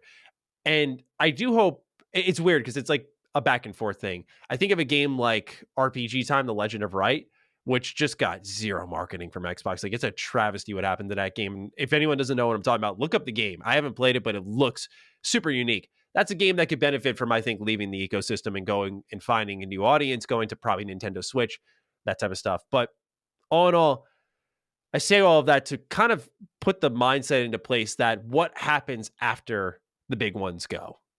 And I think people don't need to panic or worry or anything like that. And I think, Ricky, you might be panicking a little bit here, but just to consider that maybe they need to start thinking about what that answer will be. That will be on a exclusive capacity. Because let's be honest, like, multi-plat doesn't speak to the people who are purely invested in your ecosystem. It's good they'll have access to that game. It's the same thing we say about JRPGs, just providing access. That's good. But what are you offering me that's keeping me from over there or there? What's stopping me from going there and playing their games? And I imagine Xbox understands the importance of exclusivity with what they said when they bought Bethesda, but obviously it shouldn't stop there. So I'm curious to see if they go back to their 360 days where they made a ton of timed exclusive deals, especially on the JRPG front, and what that would look like for them. That's the part I'm very fascinated to see. Is like, it looks like, okay, late 2022, 2023 should be covered if everything goes well. What's beyond that? That's the question. No, absolutely. Well said. And I think that's what it's going to come down to. What comes beyond that. And then I do think that they do look, there is a part of them that looks at the service and what they offer as value as part of the platform as well. So, but again, I don't think it's one of those things where both mindsets can't coexist. Like, I don't think it's a situation where it's like they're doing that, but because of that they can't have exclusives. You know what I'm saying? Or it's not going to happen. I don't subscribe to that just right now. But I understand, and I am curious to see what you said. Like, after those big ones, what's next? How does the train? We're moving it back to, like, this same process could repeat in 2027, maybe. Then it's like, what's between 2023 and 2027? Of course, we have games like presumably Elder Scrolls 6, Everwild, that comes to mind, Perfect Dark. You do have stuff sprinkled throughout, of course, and then there's Spy Team, apparently, that's also lingering. So there are options for them, but obviously not the quarterly answers that they're looking for. So we'll see as they continue to expand their first-party teams what that becomes. But great write-in from Ricky. Let's do our last write-in here before we get into the news. Black Magic Fuckery, the Bussy Butcher writes, He's back. He's back. Boys, first, you need to know it's taking all my strength to write in today. Cogs, Fallout, Fobles have been a real challenge as of late. And Matty, listen up. I don't know if I said that word right, by the way, so someone can correct me. And Matty, listen up, because don't think the community has forgotten your unabashed Horizon 5 hate. Swear down, you was about to open up the Fresh Prince open palm in a heated moment. That all said, I'm here to defend my boy Matty on the hog leg fiasco. I appreciate this, by the way. This is a brother in arms. I, for one, would like to cast a vote in the ballot of more shortenings on the show. Can we call Tiny Tina's Wonderlands Titty One, perhaps? Don't shoot the messenger, all right? I'm just putting thoughts out there. Now, as the advocator of, we talk about just one. This is short one. I don't permit this one. It's too long. TinaLands. Okay, that's what we're doing. TinaLands. Okay. TinaLands. That's what we want to do. So if you want to abbreviate this for your friends, TinaLands is the key word. And we're going to continue to do this here. I'll slip it in some of my write-ups here, just catch people off guard. Because it seems like Hogleg has really stirred up the audience quite a bit. They ain't like that. Somebody was like, I thought Hulk was coming. How dare you? It does sound like a little bit. Yeah. Yo, I was shocked to see this, the pushback. I'm just upset because, like, Starfield, one of the games are mostly talking about, like, how do I abbreviate that? You can't just, what, a little starf? Like, that doesn't sound right. Starf. Yeah, a little starf. No starf. Yeah, like what? How do you sacrifice Hellblade to Senua's Saga? Sensog? Yes. Yes. Lord. Sensog. That comment section. I got to put some thought into it. We'll develop these together as a team. All right, let's get into the news. Number one. For months, it has been rumored and even at times outright leaked that PlayStation's answer to Game Pass was imminent. Now we have the official details. As reported on multiple occasions, PlayStation's new rendition of PlayStation Plus will include 3 tiers: Essential, Extra, and Premium. The Essential tier will go for $9.99 a month and includes all perks you're likely familiar with in the PlayStation Plus program already. That being 2 monthly downloadable games for free, exclusive discounts, cloud storage for saved games, and online multiplayer access. Now for the new. Next up is the Extra tier, which will go for $14.99 a month and includes all previously mentioned perks from the Essential level. On top of that, the Extra tier will include a library of 400 downloadable PS4 and PS5 games. Lastly, and perhaps the most controversial, is the Premium tier, which prices itself above Xbox Game Pass at $17.99 a month or an annual rate of $120. All perks from both the Essential and Extra tiers will be included on top of 340 additional games being added to the Extra tier library of 400. Those come in the form of backwards compatible titles across PS1, PS2, PS3, and PSP, but there is a catch. Much like its PS Now counterpart, which has been rolled into this service, many of these classic games will be available only to stream.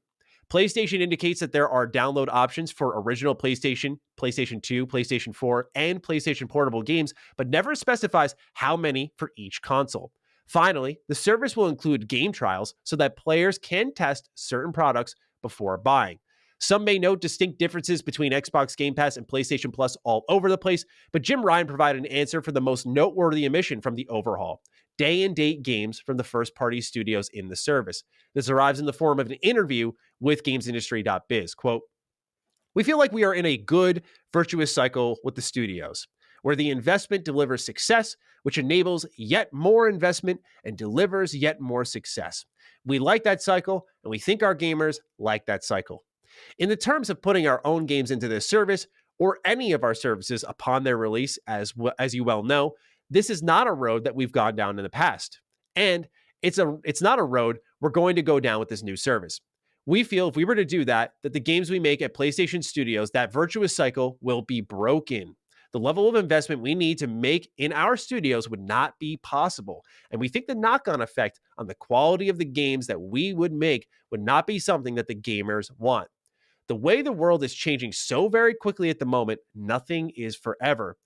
Who would have even said 4 years ago that you would see AAA PlayStation IP being published on PC? We started that last year with Horizon Zero Dawn, then Days Gone, and now God of War, a hugely polished and accomplished PC version of that game. Plenty of humility in that. We've had great success and commercial success, or great critical success, and commercial success, and everybody has made their peace with that happening and is completely at ease with it. Wow. This is very strong. Yeah. They're at ease, man. This is a big moment. I look back 4 years and think nobody would have seen that coming. So I don't want to cast anything in stone at this stage. All I'm talking about today is the approach we're taking in the short term. The way our publishing model works right now, it doesn't make any sense, but things can change very quickly in this industry, as we all know. Let's kick it to the late Nate, and then I want to dish it to you right away, Cog. Hey, Dukes of the tri-state area. So, PlayStation has announced its Game Pass competitor, and frankly, I'm underwhelmed. It seems more like Jim Ryan wanted to rebrand a failed PlayStation service rather than really challenge what Xbox and Microsoft are doing with Game Pass. I don't think Phil Spencer needs to pay any mind to this service. Not having day one exclusives and needing to stream a whole generation like PS3 leaves the service far below what Xbox offers. What do you guys think? Underwhelming? Expected? A threat? What do you think of PlayStation Now's revealed Game Pass competitor? Cheers. All right, Cog. How are you feeling about top to bottom everything that is in the brand new PlayStation Plus, which, mind you, and I'll get into it if you don't, absolutely a Game Pass competitor. I'm gonna use the bathroom. I'll hear you. Yeah, go for it. Look, I gotta be honest. We heard about the rumors of Spartacus for a long time, and there was a lot of curiosity as to what's gonna be offered in this service. So I'm just, the mind's racing, like how they gonna do it. We all know day and date was something that people wanted or was hoping or whatever. Some people, I don't know necessarily. I'm not gonna say the entire PlayStation fan base, but we're just curious to see how they would act and respond. So my first thing was what's going to be the structure, what's going to be the pricing, what's going to be offered. So I got to be honest, my initial view was a little underwhelming, only because the vibe I got was also like, okay, PS Now we have to do something with it, right? So we put PS Now into this service, we repackage it. Now, there is value there. I'm not going to say there's no value in any of these things that are offered. Tier 2 with the extra games, stuff like that. And the vibe I get there is almost like PlayStation Collection, which they've already had, which I thought was really good. They had, Days Gone, they had God of War, they had like some really solid, PlayStation, exclusives that are part of that service. So that to me is what that feels like. But then I looked at tier 3 and I'm looking at what's offered there, because I'm like, okay, what's going to be that $17.99? What are they offering that's going to be above the Game Pass? Because as much as they could say, actually Jim Ryan did say we're coming with a Game Pass competitor. They did actually say that at some point. So we have to say their response on some level. And I just looked at it and I'm like, okay, yeah, more games, okay, demos, trials, okay. Like, I got to speak selfishly for me as a gamer first, right? Selfishly, I'm not impressed by that. Like, I'm not like, there's nothing wowing me there, right? And then the thing that hurt me is because, like, I'm a big, fan of back compat. I'm a big fan of seeing these old games and not. Let's be real. Like, I was first on Gaikai when they announced it for PS3 and all that stuff, and the service was just underwhelming to me. It just wasn't good, and that was back then. I give them credit; they pioneered the cloud streaming space for the most part with console. But I just feel, Xbox game cloud streaming does it better and is improved. So I'm not into the business of them being exclusively streamed old games, right? Like, if you give me the download option, get the PSP joint. Where's the Vita? But where's the Vita? I love the Vita. Where's that? So, downloading them joints, then it's something. So, look, this is what I will say. COG is not impressed. COG. However, I'm not going to say that there's no value here. There's still a lot of games. There's still going to be things people enjoy. I'm curious to see what these games are going to be, what they continue to offer. And I will say this, because I know a lot of people, I'm probably going to get a little flack from the Xbox community for this, but I know the talk. Yo, day and date, ain't no day and date, trash. I know the talk. I know it. Here's the thing, though, you got to understand. Day and date works for Xbox's model. You know what I'm saying? They have the resources. That is their thing, right? Sony's business model is not the same. And their whole thing is, and let's be honest, I know me and King go at this a lot. A lot of people disagree with me on this, but they are having success at the way they are doing things. Until that success does not continue to happen, there's no reason to necessarily drastically change your whole model to match the other, especially if you're getting bread. $70 games, whatever. Like, people, the market dictates it. If you set a price that other people go, that's crazy, but they're still buying it, then it's the same as Nintendo. Like, Nintendo ain't never give you no discount. Nintendo, for the most part, they have that premium tier. There's certain things they are just not willing to compromise. But guess what?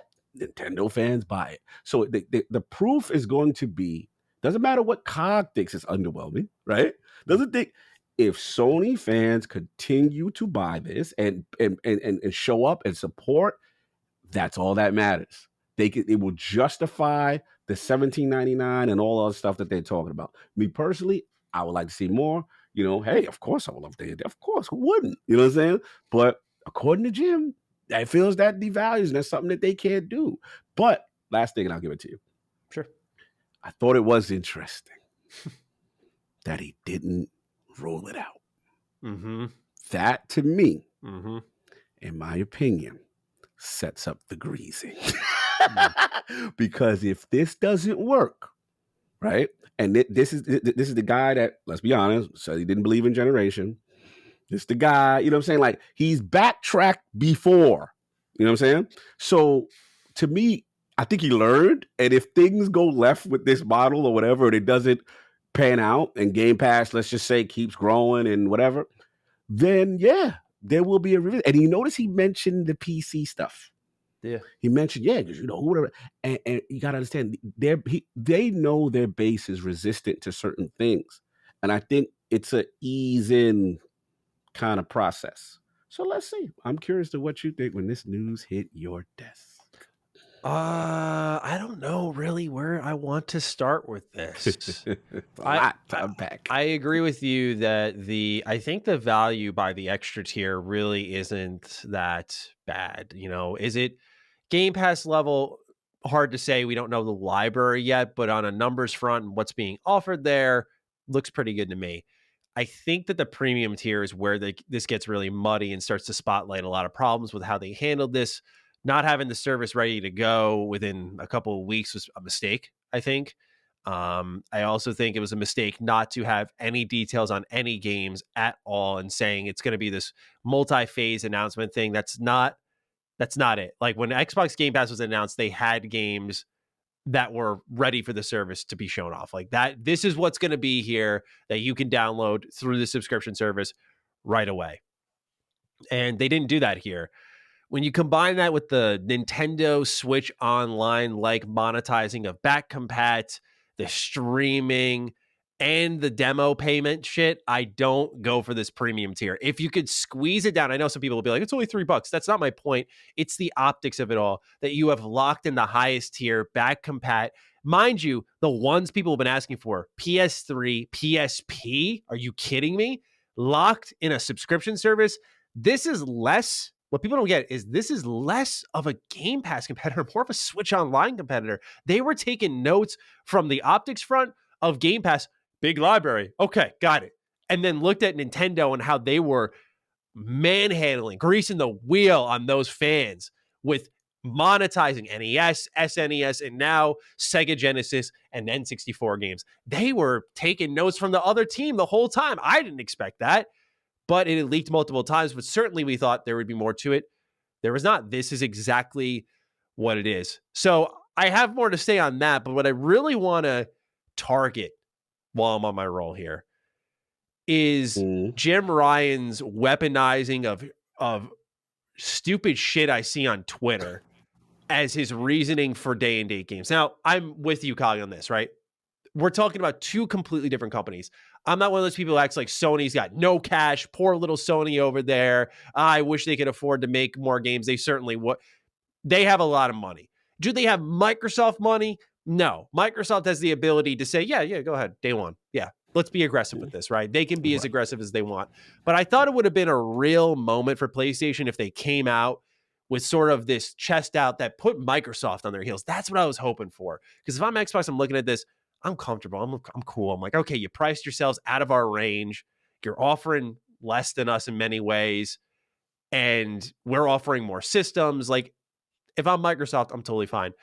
But to my original point, when Jim starts talking about the virtuous cycle, the investment, which begets more investment, more investment, more investment, I look at that and I think to myself that this is what I see people spew on Twitter, that the PlayStation games are so fucking good, they couldn't give them away. It's like, no, you're buying them, which is great, by the way.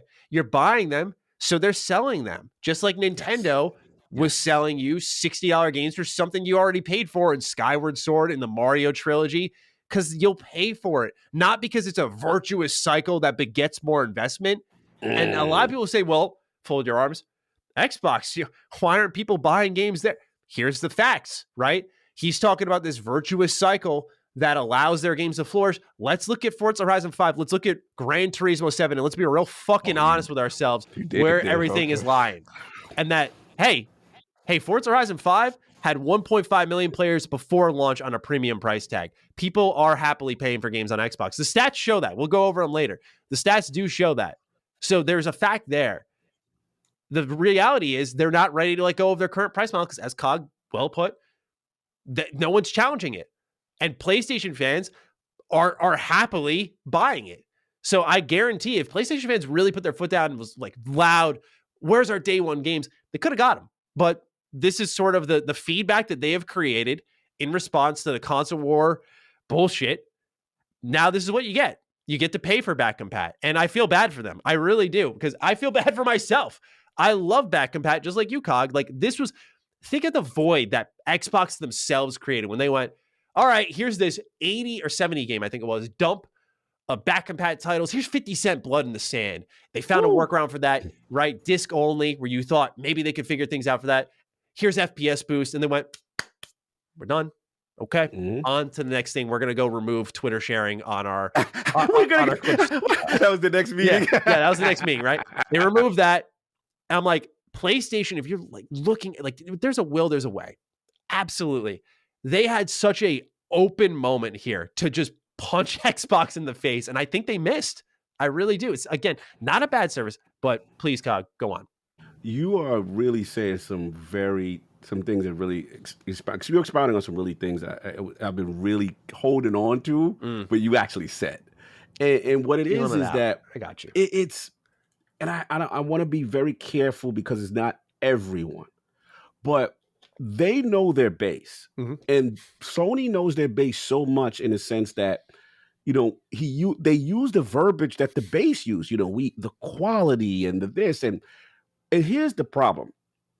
It's this arrogant, I am the champ, and I don't have to necessarily get down in the mud with the challenger because I am the champ, and rightfully so. They were the champ last generation, no doubt. Yeah, absolutely. But like I tell everybody, every generation is a clean slate. You won the championship last year, so to speak, right? You know what I'm saying? Like last generation, it's a new slate. You come in as the favorite, as well deserved.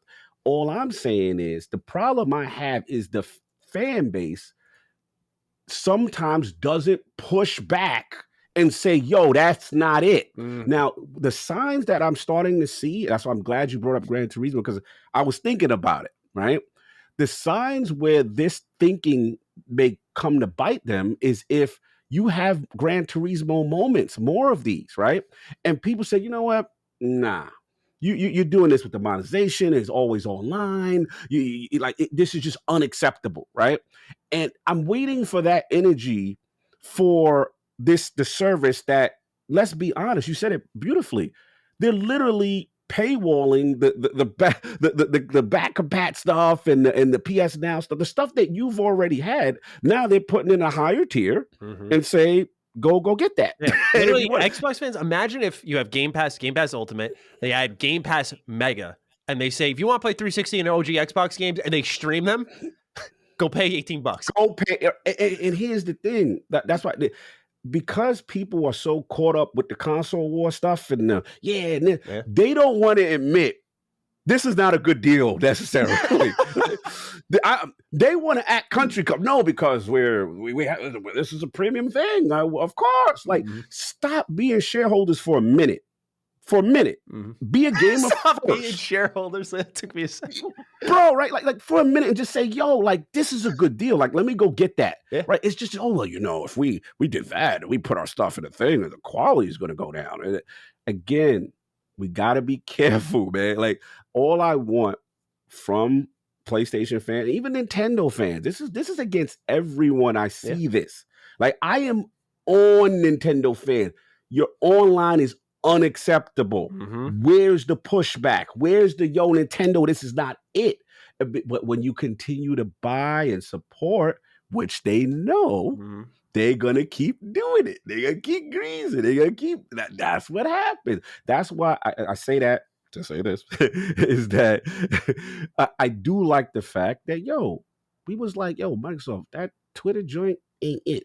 Microsoft, that gold games with gold that y'all tried to sneak and remember raise the price up. That ain't it. You know what I'm saying? And the problem is, I'm not saying they're in PS3 arrogant Sony mode all the way, but I see certain signs that I'm like, unless the base puts their foot down and say, this is not a true competitor in our eyes, they're not going to change it because they're sitting at the checkbook and they got the analytics and they say, well, the analytics say you go buy it. And I can tell you, the long-term ramifications of this are undoubtedly going to be, number one, that PS3 and PS Vita store, they're coming back down. Now that they got their streaming service in the subscription tier, let's just take a look at Big Brother Nintendo, who decided to take down the virtual console and all of that fun stuff on the Wii, on the 3DS, and guess where they're offering back compat now? Unless you own the OG games, which are expensive, and the OG systems, guess where they're pushing you? Bro, Nintendo raised the online tier just for the Sega Genesis games. Like, What? Yeah. You know what I'm saying? Because they know people go buy it. It's, Yeah. again, It's sad. It's sad. I understand the accessibility, but you should not be paying for games that you already owned. I just like that. That to me makes no sense at all. That like you've already owned this old game and that you don't even have ownership of it, but you're basically renting it until your subscription fee is up. That's not true game ownership. And it's something that we pushed back against Xbox with their DRM issues. Like they need to fix that type of stuff. The always online checking. yeah. Stupid. Bro, They have the worst of them all. Bro, I am so furious with Xbox. The fact that Halo Infinite, the single player. Yes. Yes. The The single player, bro. Like, crime. why? Why can't I play that? You know, so why is it tied to these are the things? It's okay to call out your favorite. Mhm. It's okay. You're not gonna be looked lesser than, and that's where this thing. I'm telling you, the companies see this, they smell this. You know what I'm saying? And they use your fandom against you. Yeah. And that's what's happening. Yeah. Look, I am so excited for in a couple of years, right? Because Xbox is already doing this, and I push back against it. So anyone who tells us we're not is lying to themselves. I'm so excited for in a couple of years when I see some fans in gaming try to justify this same process by PlayStation as they go in on their 10 plus live service games. You already saw how GT7 went, right? And they have this virtuous cycle of game development, and they're doing these live service games to support that. They bought Haven Studios because they really want in on live service. They bought Bungie. They're going live service, man, because it supports these subscription fees because people are going to be engaged in that content regularly. And you're telling me that the virtuous cycle is going to be broken? No, they're gearing up for the live service future, man. So when that live service money is hit, then they may consider relinquishing it if, and again, that's a huge if now, we're asking people to not pay for these games and to start asking for the day and date stuff on Game Pass. And I should mention this. I don't think it's wrong to put a premium on your product, but I think last fall, Xbox proved that you can have premium and put in your subscription service. I really do. Halo's post-launch drought withstanding, which we've also hammered on this show and defining Duke Ultimate specifically, that drought withstanding, they had a strong second half of the year with some amazing first-party lineup launches. I don't see anything being sacrificed here. I just see better value for people personally. Exactly. No, exactly. I mean, we got to kind of stop that narrative as well too. Like, you know, there's nothing but non-value in this service with all those games that we mentioned. You know what I'm saying? The Age of Empires, the Halo, the Forza. You know what I mean? Like, there's so many titles that the Psychonauts. You know what I'm saying? Like, it's just so many things that came out that were day and date, either on a service or whatever, that were really good quality games. And we can't discount that just because, here's the thing, just because you don't like a specific game doesn't mean that the rest of the world doesn't find value in it. If you don't like this genre, you may not like Age of Empires, but there is value in that dropping day and date in a service. And we've got to stop with this selfishness because again, it's just one particular game style or genre you don't like. All of a sudden, no, bro, they had a strong year. Like I told people, 2021, I gave it to them. It wasn't, to me, it was a phenomenal year, and it proved.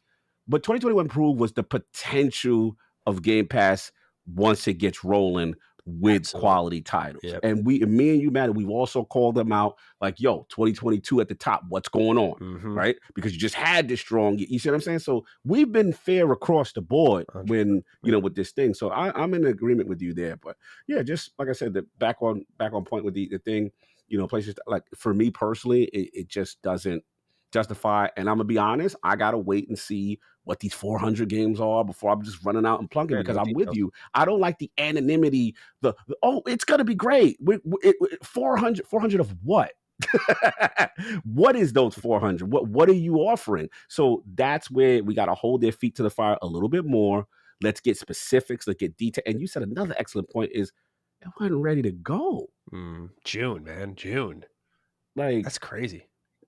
Okay, like you launched it, cool, but all right, I'm ready. Usually it's like, okay, right now. Yeah. So we'll see. Yeah, I wanted to read this write-in from Rubanos to expand the conversation a bit more on a philosophical level. They write, "Hey, Smug Matty and Lord of the Gym check-in." Yeah, this is the new thing, because when I was like tweeting up a storm about what happened here with the PlayStation Plus thing, Dustin was responding to all my tweets with this picture of me just kind of smiling, and it was the one from the gathering underneath a white flag thumbnail where I'm just smiling, but it's called Smug Matty is what it's called. Smug Matty. And so apparently when I'm being smug, this is what Dustin's going to do to me. So I don't know. Maybe I got to listen to the Sacred Symbols this week, because I got to know. I want to know if like, is Dustin really pro for this service or not? Like maybe he was like, man, fuck this guy. Fuck him. I don't know, but maybe we'll see.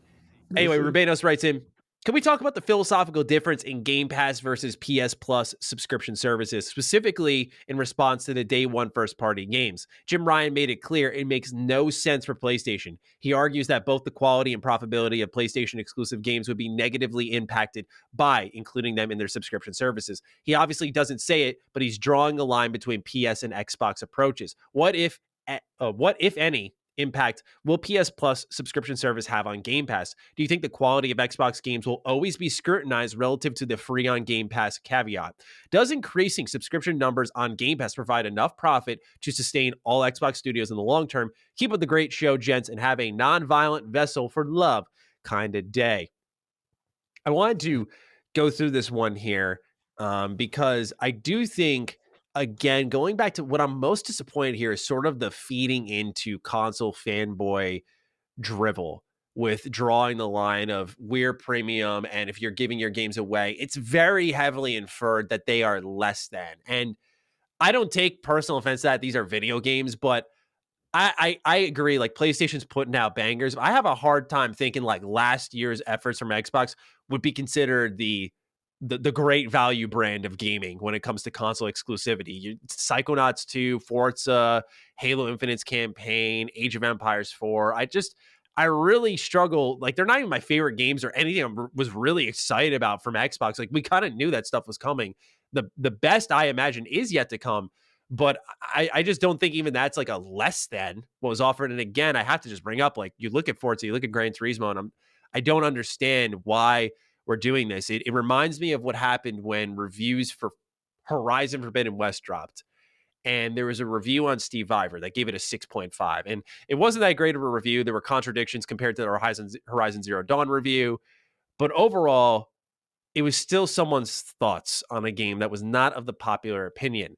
And I saw a lot of journalists like bending the knee to the PlayStation fandom, which, by the way, for any fandom, it shouldn't happen. If it's the Xbox fandom and someone's given Halo Infinite a really low score, it shouldn't have happened. But in this case, they were like, I don't want to name names, but they're like, hey, don't worry about Steve Iver. You won't matter. It won't matter. Game's great. And I'm like, why are we bending the knee to these fucking fanboys that are just toxic to the gaming space, and we're trying to appease them because they're loud? There's like 5 of them in your Twitter mentions. That's it. I just think that's the big problem here. And when you're seeing it being perpetuated by the leader of PlayStation in a way that's a lot more professional, mind you, but being perpetuated and catering to that mindset, whenever anyone says, why don't you do day and date? They'll be like, well, Jim Ryan said, there's a premium offering and a virtuous cycle that's there. Give me a fucking break, man.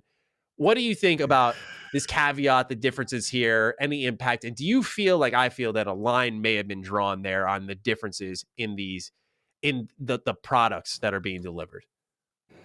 I think listen, these companies have marketing and research teams. They billion, so much money spent on researching and finding out. Pissed. I'm having how to go for it, man. Not get that potassium. Go on, continue.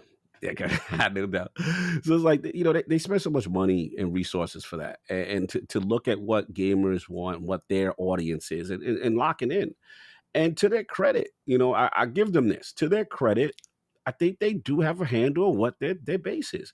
Their base loves third person, over the shoulder, narrative, cinematic, rich storytelling. Their base loves high graphical fidelity, showcasing, a lot of the power of the console, And I don't think there's necessarily nothing wrong with that. I think what it is there is a strength to knowing what you are and what your base likes, right? There's a huge strength to that, because I give them credit. I always give them credit when it comes to showcases and like the big E3 style ones. Like I always felt Sony's was. I always tell people like, oh, man, this is masterful movie like quality. Like this is an event. Like they care. Like they care about that, right? So the perception is big to them. However, where you get themselves in trouble, like they got themselves in trouble with the PS3 era, is when you start really reading your own clippings and you really start getting into that. Yeah, we are the best. We are the this and that. Then you stop. You know, you can get into that borderline arrogant stuff where you don't pay enough attention to your competition, and that's kind of what happened with the 360. And they were aggressive. And I'm not saying this is exactly what's happening this generation. I'm just saying that they need to be careful because if you continue to go down that path and you continue to play the virtuous route and you continue to play the quality route and you continue to have Gran Turismo like situations with more of your first party, and then your opposition has a service like Game Pass and has let's just start to say 2023, all this stuff really start. They have an Avowed and they have a Hellblade and they have all these things and it starts to snowball. And remember, these games take long for them to make. Then you could put yourself in a position, and that's what we have to see what's going to here. But to your overall point, I thought it was interesting that he mentioned that. I just think, honestly, let's just call a spade a spade. They're not ready to do that. Yeah. They're just not. They are not, whether it doesn't make financial sense for them. But I agree with you. I thought it was interesting to use that verbiage as to why you're not doing it. I thought that was interesting. Like, wow, okay. So here's where you get yourself in trouble. Mm-hmm. Because, like I said, quality, and then again, if you now go back on your word, right? Yeah. That's why I thought it was interesting when they said, oh, well, things can change because they got caught last time. You know what I'm saying? They got caught last time with the generational things. We don't believe in generational. If you buy a premium console, you want to push the console to the graphical fidelity limits, and that's why you do it. So basically, that was a subliminal shot at your competition. But then we come to find out, all along, you were going to do that too, right? With PlayStation 4 games, PlayStation 4 versions of a game. So be careful when you get into high and mighty talk because it will get called out. The question will always remain, does the base get to the point of frustration? And right now, we're not there, right? Where they say, you know what?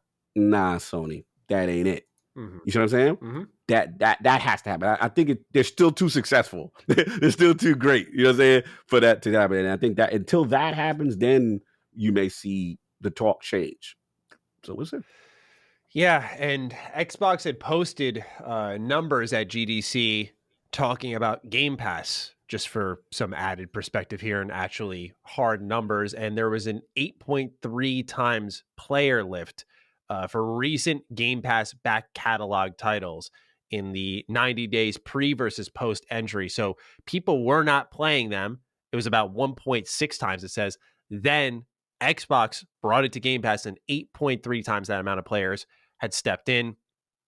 Not only that, they show that large publishers saw 3.5 times a larger launch going day and date on Game Pass, and indie creators went 15 times, which is just insane. If you're an indie developer and you're not looking at Game Pass, you're doing your game a huge disservice. Game Pass members are, as we've heard many times, willing to spend more. They're saying 50% more. That to me, I think is like a low-hanging fruit. Because I'm like, yeah, I mean, of course, like they're invested in the ecosystem. That's a weak number in my opinion. However, it also shows that Game Pass contributed to the growth of independent developers and publishers 300%, triple-digit revenue growth, which is insane, since 2016. So this service on both an indie level and a large publisher level statistically is lifting games. And it's not going to work for everybody, right? Xbox has been doing much to the thing I've criticized them for. A lot of live service games, those third-party day-and-date games, they're not doing that. But that's the other thing PlayStation doesn't answer. They talk about their games. And based on what we saw written in this PlayStation Plus thing, it doesn't seem like they're interested in doing day-and-date for other games. It looks like they're okay standing pat with a service that just exists in the realm of Game Pass rather than surpassing it. And I think it goes to the original point you made at the start of all this. It's their business model. It's what they're doing that works for them. And until they're forced out of that, then they'll take that next step to go to where Game Pass is. But right now, I don't even know if it's the means to do so. It's just one path is working for them. Certainly they did the math and went, this is the route we want to go. We want people to pay for our games. Yeah, absolutely. I just think it's a business model approach, and they will continue to maintain that until they see any trends otherwise. And I think that's why you're still getting the status quo there. Yeah. Anything else you want to say on what's going on with PlayStation Plus, or shall we move into our next topic? Let's get it. Let's get into the next one. All right. Number 2. Undead Labs made their splash during the Xbox Summer Arcade in 2013 with the release of State of Decay. Since then, they have gone on to make a sequel, and now a third entry using Unreal Engine 5 and a AAA budget has been greenlit for some time. One of the founders of that studio is Jeff Strain, who moved on from the company a couple of years ago. He took to his personal Twitter account to say that a Kotaku article that will likely be critical of him and his former team is soon to be released. At the time of reading this, we've waited all day. Still nothing. Yeah. I'm wondering if they held on to it because of what he did. Good point. Mm-hmm. Alongside that was his own article hosted on the Medium, reinforcing his stance on how he has led Undead Labs as well as ArenaNet and other studios he's gone on to found. It's a transparent write-up admitting that building it up from the ground, it will come with its own mistakes, and as it would for virtually anyone else in this world, but that he has learned from those, made more mistakes, and continued to mature as a studio head. The remainder of his write-up is the very questions that Kotaku had asked him and his response to each of them. So we're going to go ahead and pick through this article. Again, it's on the Medium, and I didn't want to leave anything out, but I didn't want to bloat our personal doc, which has all of our information for every show. So we're going to go over there now. The first thing that they were asked, or I'm sorry, not they, Jeff Strain was asked by Kotaku, was what did you envision for State of Decay 3, and how do you feel development was going up until you left Undead Labs? He says, I envisioned that State of Decay 3 would be the ultimate fulfillment of the survival fantasy we pioneered with State of Decay in 2013. State of Decay fans have always been vocal about what they want to see next, and there's a surprising amount of consistency to that. It's a game of interacting simulated systems, and the deeper the simulation, the richer the emergent mechanics and sense of agency. The real point of this question, though, is how did you feel development was going up until you left Undead Labs? Well, like many projects, making the transition to AAA was difficult. There were tons of unknowns and worse, unknown unknowns. I got to work on State of Decay 3 when it was easy, what I call the what would be cool phase of development. The hard work of turning what would be cool into an actual game happened after I had left. We're just going to continue to crank through this cog. We'll just talk about it all at the end. So I apologize for everyone. I'm going to be reading for a while here. Yeah, this is a lot of meat here. I just think when we're talking about studio culture and all that stuff, it's fair that we go through everything possible. I agree. So the next question he was asked was, you posted an announcement of your new studio on the Undead blog at the end of 2019, which said that you had the backing of Microsoft and would continue on as head of Undead. But the post was taken down, and Microsoft later said it was not involved in your new venture. Can you clarify what happened during that time? And he posts the text post from December 2019, which does mention that with the support of Xbox and Microsoft, Jeff's going to continue in his role as studio head at Undead Labs while also building up opportunities to bring in people who might not otherwise consider a career in the game industry. There is more to it, but that is just the quick paraphrase sentence that matters here. He says, I moved on with my family to New Orleans in 2016. The move was necessary for profoundly deep personal reasons, but when you have 75 people and their families depending on your business for their livelihood, you don't really have the option to just take the job somewhere. So I flew to Seattle on Monday mornings and back to New Orleans on Thursday night, red eye, every week for 3.5 years. When I started to buckle under that schedule, I shared my dream to open a New Orleans-based game development academy and associated working studio with my boss at Microsoft. Thankfully, he was supportive, so I asked my chief of staff at the lab to take on the day-to-day operation of the studio so I could reduce my travel schedule and start laying the foundation for the academy.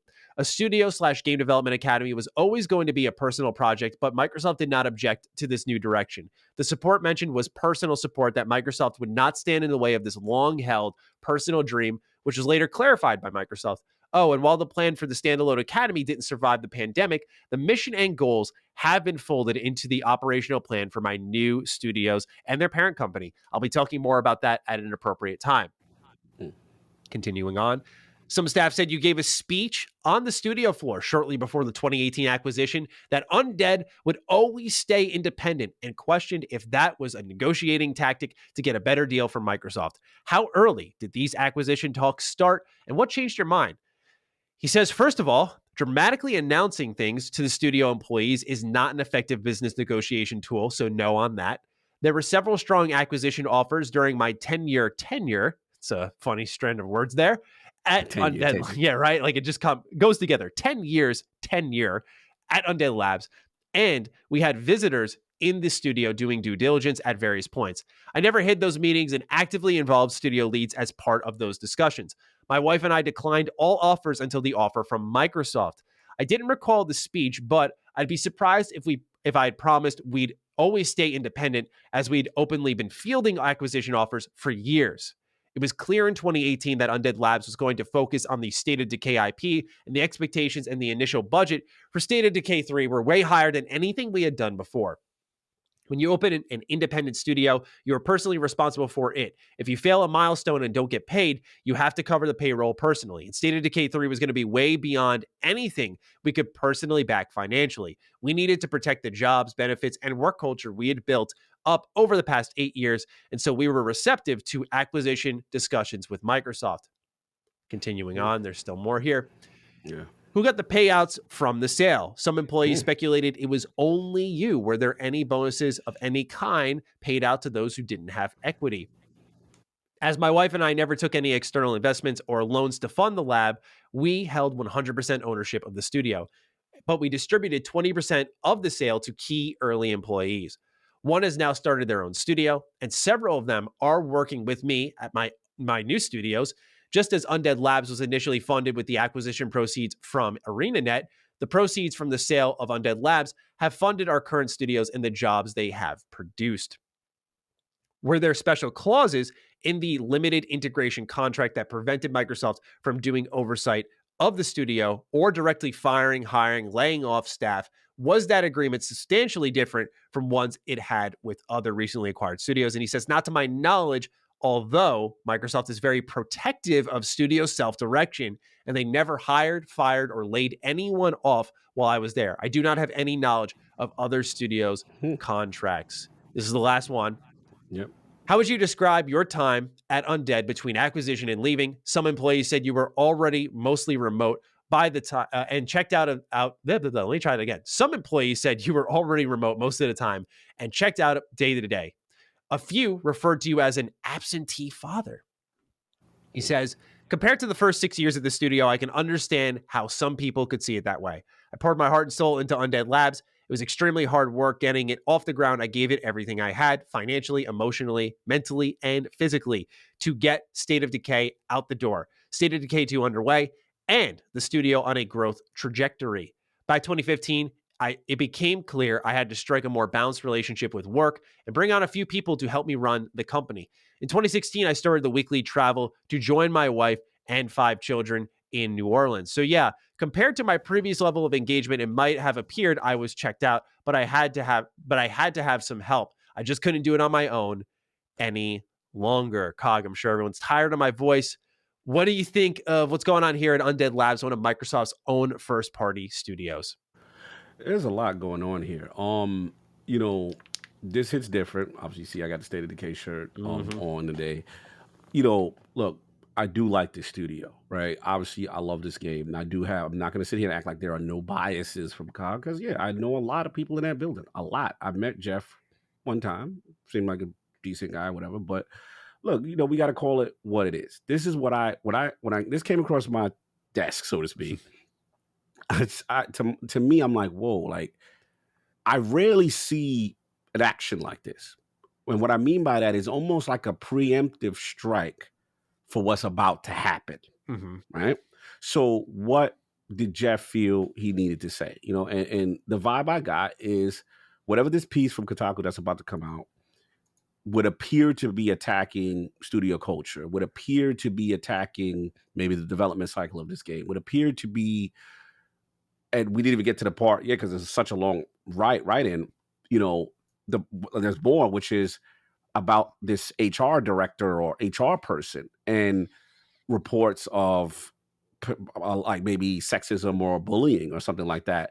And he's asked specifically, like you hired her. Did you know about this? And he was like, no, like, yeah, I hired her based on her background. It was never brought to my attention that, she was part of it. So clearly some expose on Undead Labs, at least it appears to be, is coming out. Right? This is what I say. The problem right now, and whether Microsoft likes it or not, there is a perception. Oh, Matty got the glasses. Oh, it's about to get real. No, I'm putting on the glasses because my eyes are so strained. So I'm joining you in Team Gunners. Let's do it. My man, get the Gunners. Let's go. Sir. So here's the thing. Like, the perception is going to be that they don't know how to manage studios. That's what the perception is. And what I say is, each situation is different, but to the people who are part of this camp, this is what feeds it. This is the type of stuff that people are going to say, yo, see, here we go again, right? And rightfully so. They have the right to be, until you prove otherwise, and until you make successful games and State of Decay 3 is fire or whatever, right? Now, in this case, I want to give a little context because I do know things here. Okay, let's hear it. I know what he is saying is true as far as his reasonings for leaving, because I was so in tune with what was going on in that studio. I was like, okay, first off, they got their small little indie studio. They make State of Decay. It's a darling little janky franchise. State of Decay 2 was in development. During that process, they get acquired by Microsoft. Now it looks like everything's going to go up. Yay. I already knew he was going back and forth because of personal reasons and family. Jeff is based out of New Orleans.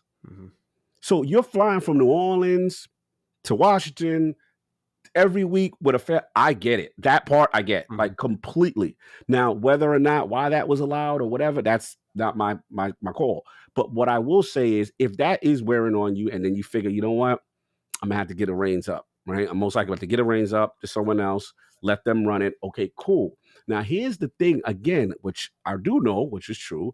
There was because of his New Orleans roots and where his family is, there was supposed to be this academy. And I remember it. I remember when it got announced. I was like, yo, this is cool. Like, they're actually, think of it like this, Matty. You're making a game. Like, they were going to create something in New Orleans that was like almost like game development school. And like, people who want to get, who talented, who qualified, you get in this program, and it almost was going to be like a feeder system. And then Xbox would, get that talent or whatever. And the fact that Microsoft signed off on it at the time, because I remember I'm like, oh, that's pretty cool. So all that stuff he said, I know lines up with the timeline. I remember that. Right. The question's going to be now, after that, him leaving or whatever, the state of the studio, the state of the development of the game, and then clearly what was said. And we got to wait till the report on that. We got to wait to see, yo, was there sexism? Was it some type of Activision? I don't know. I don't know.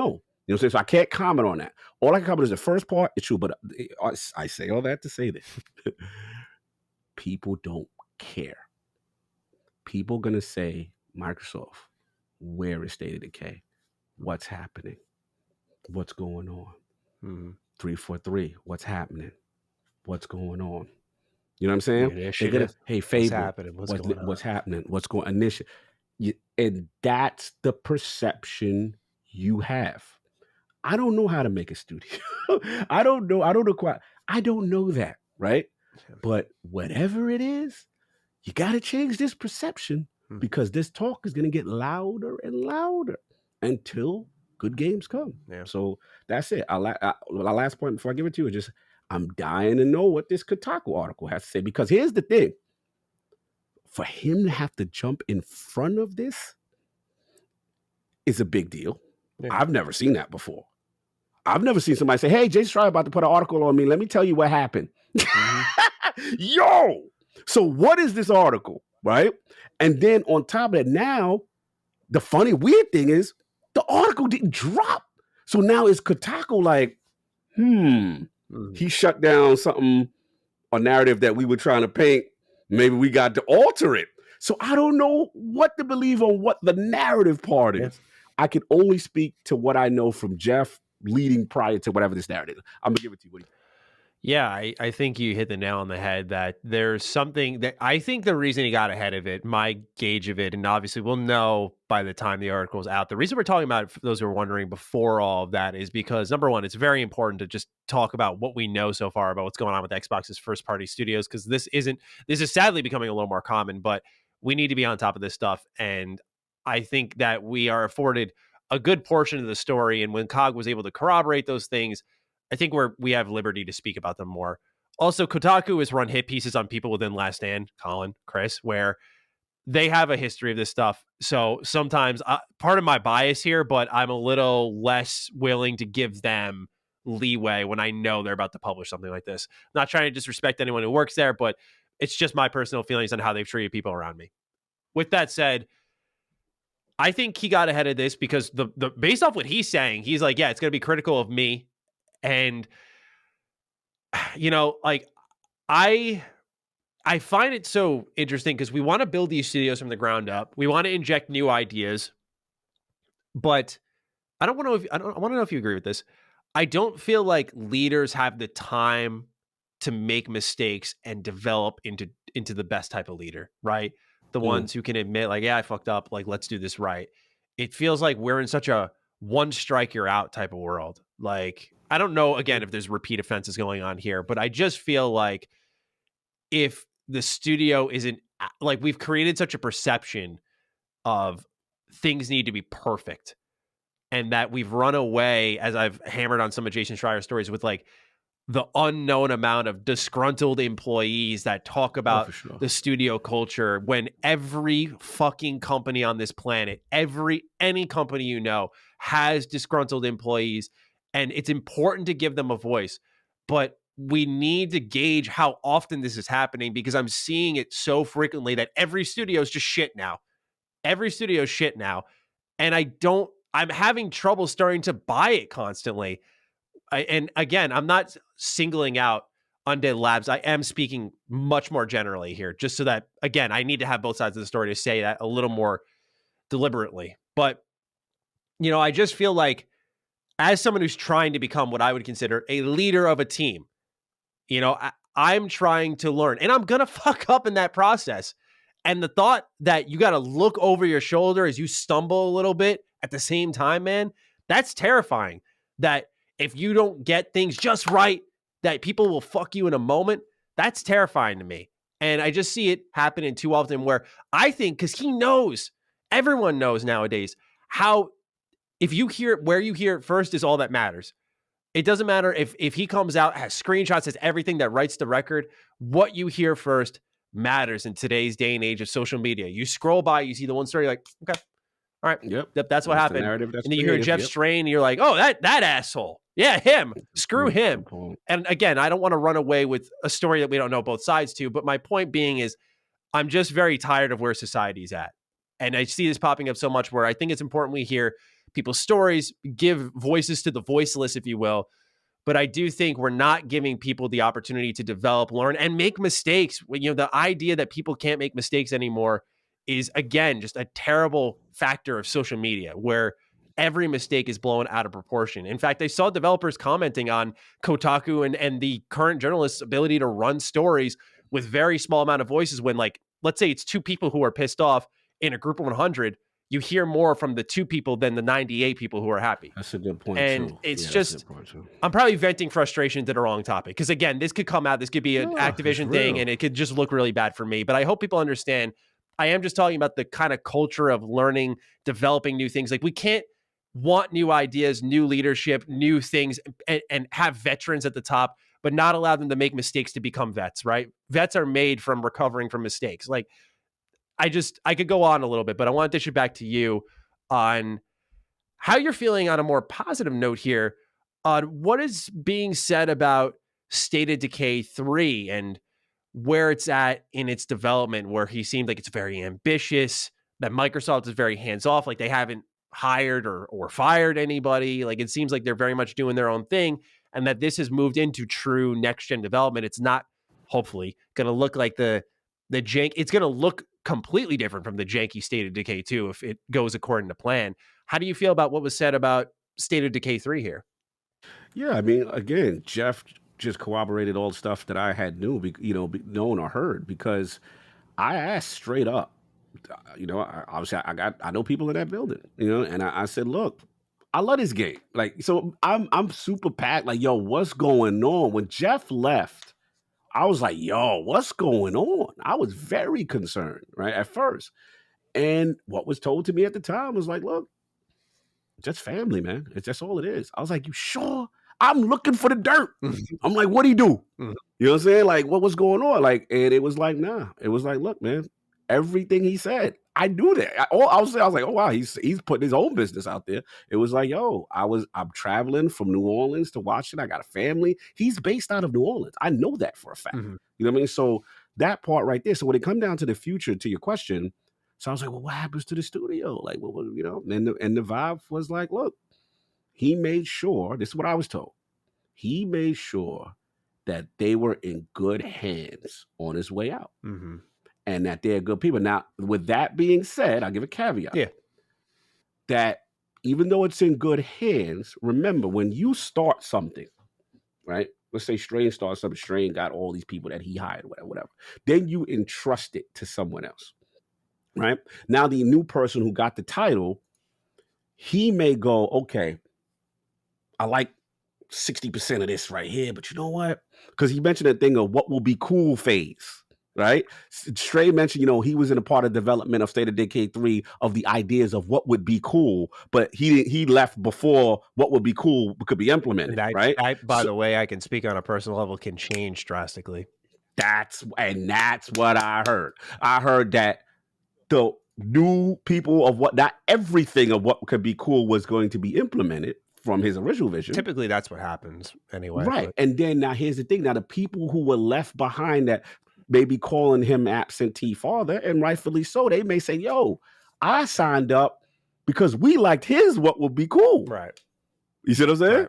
Now, new dude or whoever, this is different from what I signed up, and then they leave. So I don't know. It could be. I think we just kind of went through this a little bit with the initiative, Chris. That maybe the initiative guys were like, "Yo, we don't really want to do. We want to do this or whatever." You don't know. Mhm. We're not in the building. Mhm. I don't know. All I can say. Yeah. Yeah. Yeah. You know what I'm saying? All I can say is I heard that it was in good hands. So we gotta wait and see. And again, it just sucks for Microsoft. And I'm not trying to say like, feel sorry for the $1 trillion company. They got it so hard, trillions of dollars. You said something that really resonated. There's so many stories we just don't hear and know. And I just think my gut tells me that this is going on everywhere on some level. Mhm. And game development is hard, man. It's hard. And I don't think just because you put out a quality product doesn't mean it's absolved from stress, pain, strife, problems, Of course. turnover. You're not absolved from that just because you put out a quality product. And sometimes we've heard these stories where development sometimes comes together in the very last 11th hour, and then Mhm. you hit it and you land a plane. So I just think it's one of those things. It's a tough business, but to Microsoft's unfortunate problem is they're going to have extra pressure on them as a result of this to make these games be great. Mhm. That's the sad reality. There's no one's going to make excuses because everybody's an armchair dev. Yeah. Everybody knows what went on in the building 100%. Yeah. And they're going to be like, bro, we don't care about that. This game ain't fire. There's a problem there. You guys got leadership problem. That's what they're going to say. And it's on them to, sadly, they're going to have to change the narrative. I don't know how they do it. The game's going to be fire. That's all people care about. Let's talk to John Garlett, who writes in, "Hey Dukes, looks like a report on the work conditions at Undead Labs will be released shortly by Kotaku. Jeff Strain, the founder, released all questions he was asked and his full answers ahead of the article. What are your thoughts on this method? Do you feel like more industry people should do this in general so people might have a better idea of their perspective, or do you feel like they should remain quiet until the story is released?" I just want to jump in and say, like, I would prefer to those who are courageous enough to get ahead of it, because I think it's very important to hear it straight from the horse's mouth, right? I think there are some good articles. Like there was a expose on Dying Light 2's development. I forgot who did it. I want to say it was The Gamer, but I don't want to say that for sure. But they did allow, and it's funny, right? Because this would just be good journalism to do this anyway. But they did have the founder or the current CEO, head of the company, sit down and offer his thoughts in response to what people were saying about him in the article. And I think that's fair. But I do think just plain as day going, here's what I was asked, here's what I said. And then he had, honestly, the smallest part of that entire article was literally him just saying, like, I did what I did. I stand by it. He mentioned he made things like work from home, or I'm sorry, paid time off, healthcare, all this stuff that you'd expect from a good company. I'll get the actual exact information in a moment. But he said he made it a complete priority. Like that was one of his focuses. Where is it? Right. Here it is. Parental leave, paid time off benefits, paid well, generous vacation, eliminate crunch, world-class healthcare, great lengths to care for my colleagues and create a positive environment for everyone. You know, I just think him getting ahead of it and just kind of letting that speak for itself in a couple of paragraphs and then really just getting to the questions, to me shows a level of like, it is what it is. And I don't think that's how someone acts who's afraid. I don't know how else to put it. No, I hear what you're saying. Basically, it's like, yo, we're gonna be transparent. We're not gonna let you rag on us, especially if something is not true. Yeah, it could We're gonna destroy jump their ahead of team. your story. Who's going to want to? Right. It's like Moon Studios. Obviously, this one was more true. We saw the receipts. Sorry, I mean to interrupt you, but like that's one where you'd see that and go, I don't want to work there. Like I can see what happened. This could be destructive to any team. Absolutely. So I get it.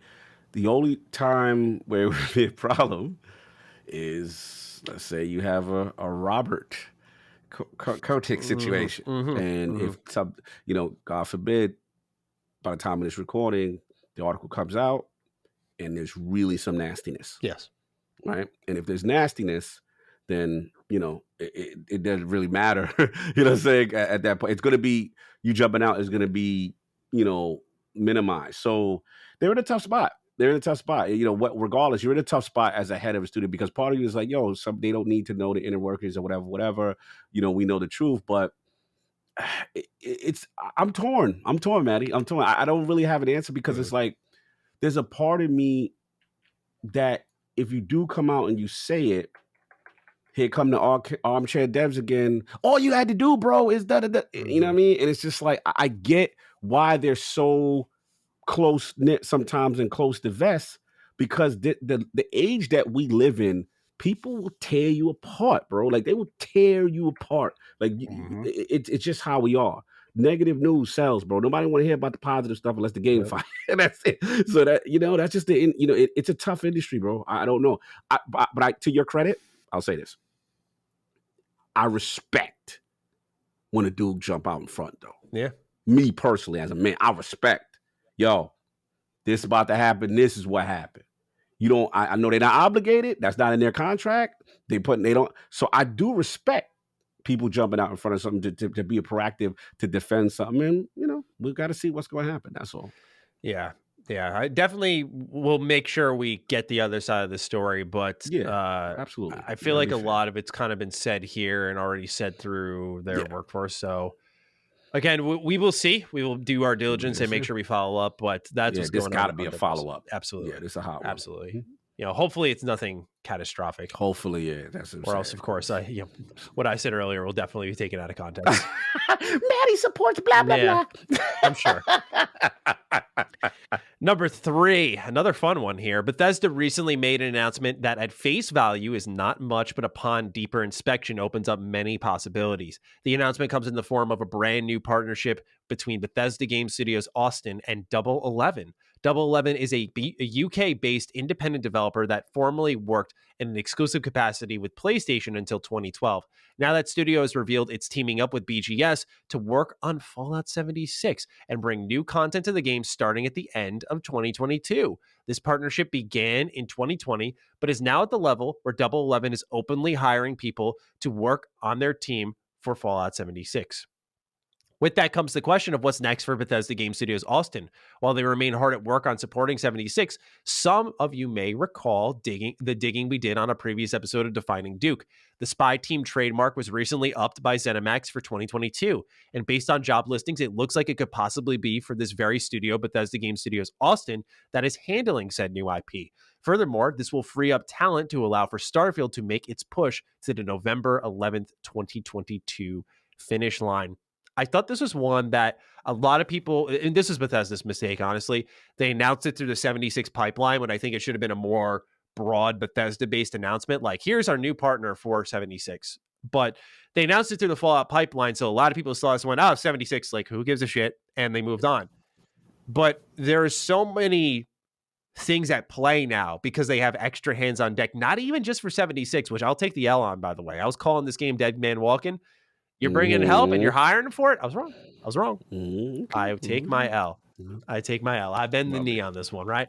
So with that, now we're getting new content. Hopefully it's good. This is the team that actually worked with Microsoft to help bring Minecraft Dungeons to Xbox Series consoles. So there is that. And they've done other cool things. Like they made Nom Nom Galaxy with a team. Like they've just been a support studio for a while. And they seem to be a trusted one at that.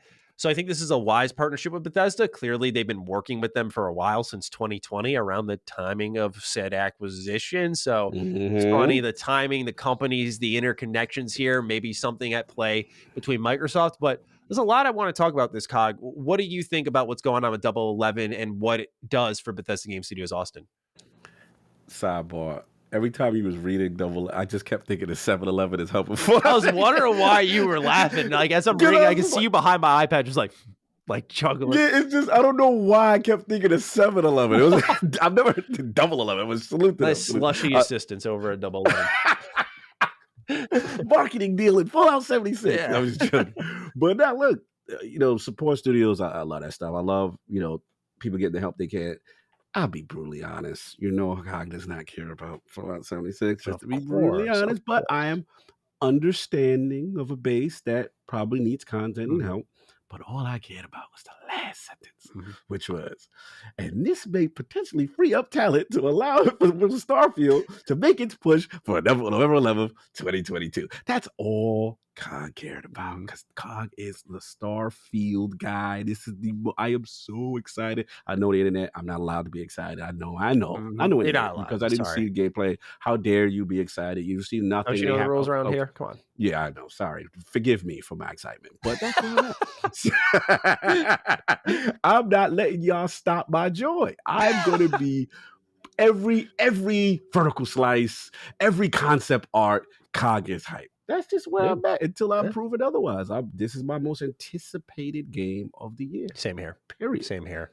Yeah, I was excited about this because, of course, for 76 fans, like, maybe now with extra hands on deck, they can start to push towards something more meaningful, because this year they had to have looked at what they were doing for 2022 and made sure they brought permanent hands in-house to like really solidify age for 76. It was one thing if this was like a temporary thing, but the fact that they're hiring for it does suggest to me that they are trying to push for more content. And I want to give my nod of approval to Bethesda for this. 76 is clearly not my favorite game. However, I do respect that against all adversity, they have stuck with this thing. They have milked their fans in the process, but they have stuck with it. They have found a way, kind of like the Drake and Josh opening, right? They really have, though. And I respect that. I do respect that. I wish they found a way with, Fallout 3 and New Vegas remasters, but, we'll hopefully find a way with that soon. But in all seriousness, kudos to them for that. They haven't let go of that. What this does excite me about is obviously that whole studio is not working on 76. Like, just based off their roadmap, you can tell not everyone there is working on that. You look at the re-upping of Spy Team, you look at the kind of vacancy of Xbox's lineup right now. Do you think like this might be ramping up for a reveal of some kind? Because I believe I said this in a previous episode, but for those who don't know, a little Bethesda history lesson. Bethesda Game Studios Austin was formerly known as Battle Cry Studios. They worked on this hero shooter type game, Dishonored like art style, third person and it got canceled in I think 2014 or 15. And then eventually the studio got rebranded into Bethesda Game Studios Austin, where they supported the end development of 76 and then were handed the reins to it. So I imagine what they're working on is likely a service game. But do you think, Cog, that they're going to be maybe showing this spy team off based off what little info we have, right? The trademarking, the job hirings, and now this here. Do you think they're moving the pieces around to go full production on whatever spy team ends up being? The question is how long they've been working with. Like, The first I guess trademark popped in 2018. 2018. Yeah. Around the Yeah, launch it's of 76. 76. Yeah, it's possible. Pandemic timing. It's possible. Yeah, Bump it back a little bit. Depending. I mean, I could see a potential, announcement, just trailer, or conceptually maybe, but it's the timing seems about right. If game development is continued without any hiccups, I'm just excited because I'm always excited about like a new little team that we forgot about or you hear about. You're like, Yeah, here they oh, come. something. Yeah, like, oh, we might get an infusion of something into the, lineup. And I get excited when you hear things, I know this is unrelated, but like when you hear like, oh, maybe with Activision and, Diablo may be ahead of schedule. Like, I like when I hear that, like, oh, what's this? I wasn't expecting this. This is one of those moments. I wasn't expecting this. I'm excited. I'm dying to see what another Bethesda team could do. Cool. Yeah. Let's go. Let's see what you do. I was looking at the job listings very recently, just yesterday before recording this. So today's Wednesday, so Tuesday. And I was looking at them, and there is a distinction between three types of jobs there. There's Fallout 76 hiring, which they're very direct about. When they're hiring for Starfield, they say join Constellation. And then they're hiring for the bleeding edge of RPG development for AAA games, which is not Starfield, which I would have thought it would have been, but they've defined in other listings, and I saw multiple of them, when you're working on Starfield.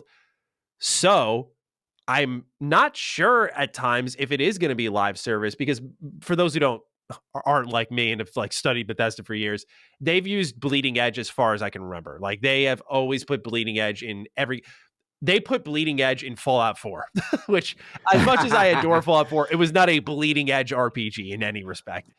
But we got to be careful when we use the connotation bleeding edge, because that game necessarily that came out. So I just speak for audience when he says they got to change that now. So it's a bad omen. But so there's three different job listing distinctions there, which suggest they are hiring for something else.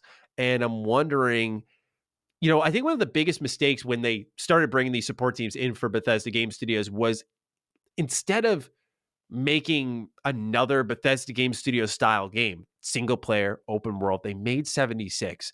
And what so many people, myself included, were very excited about when they did Montreal, and I think it was 2016 or 17, and they continued to expand in 2018 and so on and so forth, was the idea of, oh man, we don't got to wait half a decade to get Bethesda Game Studios like experiences. We don't have to wait till then, because Fallout 4 to Starfield, it's been a hell of a leap there, right? We're talking 7 years.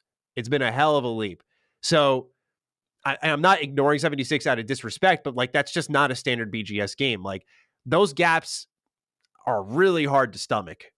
And this was their chance to answer. So I'm hoping Spy Team ends up being that single player tight RPG. Because I think if Bethesda starts doing like one big game every 5 years with a bunch of mini RPGs, oh my God, man. Oh, that'd be great. Would that be great that we don't have to wait for those types of experiences for years and years and years? Like, I love the God Howard magnum opus every 5 years. I'm about that, right? We know that's coming. Let's get something in the tank every couple of years that we can pop out and do like a little 20-hour RPG here, 15-hour RPG there. Like, I just feel like that's what's missing here with these support teams. So I would love to see it, because what we got to think about beyond this, and the reason I'm pushing all this, want to know your thoughts, is Todd Howard's going to retire one day. That's true. What's next? No, it's true. It's true. You gotta think about it. You think about the future, and then the other thing I think about in conjunction with that is that from what I heard, a big reason as to why the Bethesda deal got done is Todd wanted assurances that Phil was going to be there, and that because the relationship is that strong. So look, they're trying to the cool thing is they're trying to facilitate all these projects and ideas, and I love the fact that they have the backing to do it now. That to Yeah. me is just so important. It's so key because let's be real, without the Microsoft backing, a lot of this stuff wasn't getting off the ground. I think to me 76 represents what they were. Again, no disrespect to 76 fans, but my perception of 76 represents something that Bethesda culturally was forced to do to try to survive in a climate that left single player games behind because of the Yeah. monetization model. I think if you put a gun to their head and they were in a financially stable situation, I don't know if 76 necessarily gets greenlit like the way they would have done their traditional Fallout Yeah. games. That's why I always look at 76 with the side eye, because I'm like, to me, that's not really you. You were just trying to change with the time. You were the same company that I remember, save single player, player one, you're the guy. That's you. You know what I'm saying? Mhm. That's your culture to me. So that's why I'm so excited about Microsoft acquiring them. And I love the fact, let's be honest, unlike the other situations that we've been talking about mismanagement or whatever, this team has a strong track record for the most part. You know what I'm saying? Like what they produce, if you want to put a ratio on what we want to say, about 75% to 80% is generally quality. And these are the Wolfensteins and you know what I'm saying? The Elder Scrolls and there's a lot in here. There's a lot more quality. You know what I'm saying? So I get the whole Bethesda and all that to Mhm. try to downplay them, but we're not going to act like this is premium tier gaming that they have under their resume. So let's go. Spy team, let's go. You know Yeah. what I'm saying? Let's see what's going on. I'm excited. Like when you tell me this, no, let's do okay. Let's go 7-Eleven. Mhm. Mhm. Double 11. I'm just joking. No I love disrespect. it. I just like to call No, you out. I I think love it's it. funny. I love it. So yeah, exciting future for them, and I'm sure we'll learn more shortly. With that, we'll move on to number 4. Xbox has announced a brand new division, and while it may not be a sexy announcement like the Activision acquisition, this division will likely see far-reaching results. This brand new division, while unnamed, will work with studios to develop cloud-native titles and bring them exclusively to the Xbox ecosystem. Mind you, that exclusive part is 100% Xbox's words and not ours. This venture into the cloud will be led by Kim Swift, former project and lead designer of Valve's Portal and game design director at Stadia. Kim Swift personally hyped up in the presentation Kim Swift personally hyped it up in a presentation aimed at developers with 3 key pillars: ubiquity, cloud AI, and runtime calculations. Ubiquity is the ability to stream games on any device, even though that wouldn't be powerful enough for them to run natively. And she calls that the low-hanging fruit for cloud content. Then there is cloud AI, the ability to create QA bots, which can use machine learning to test games.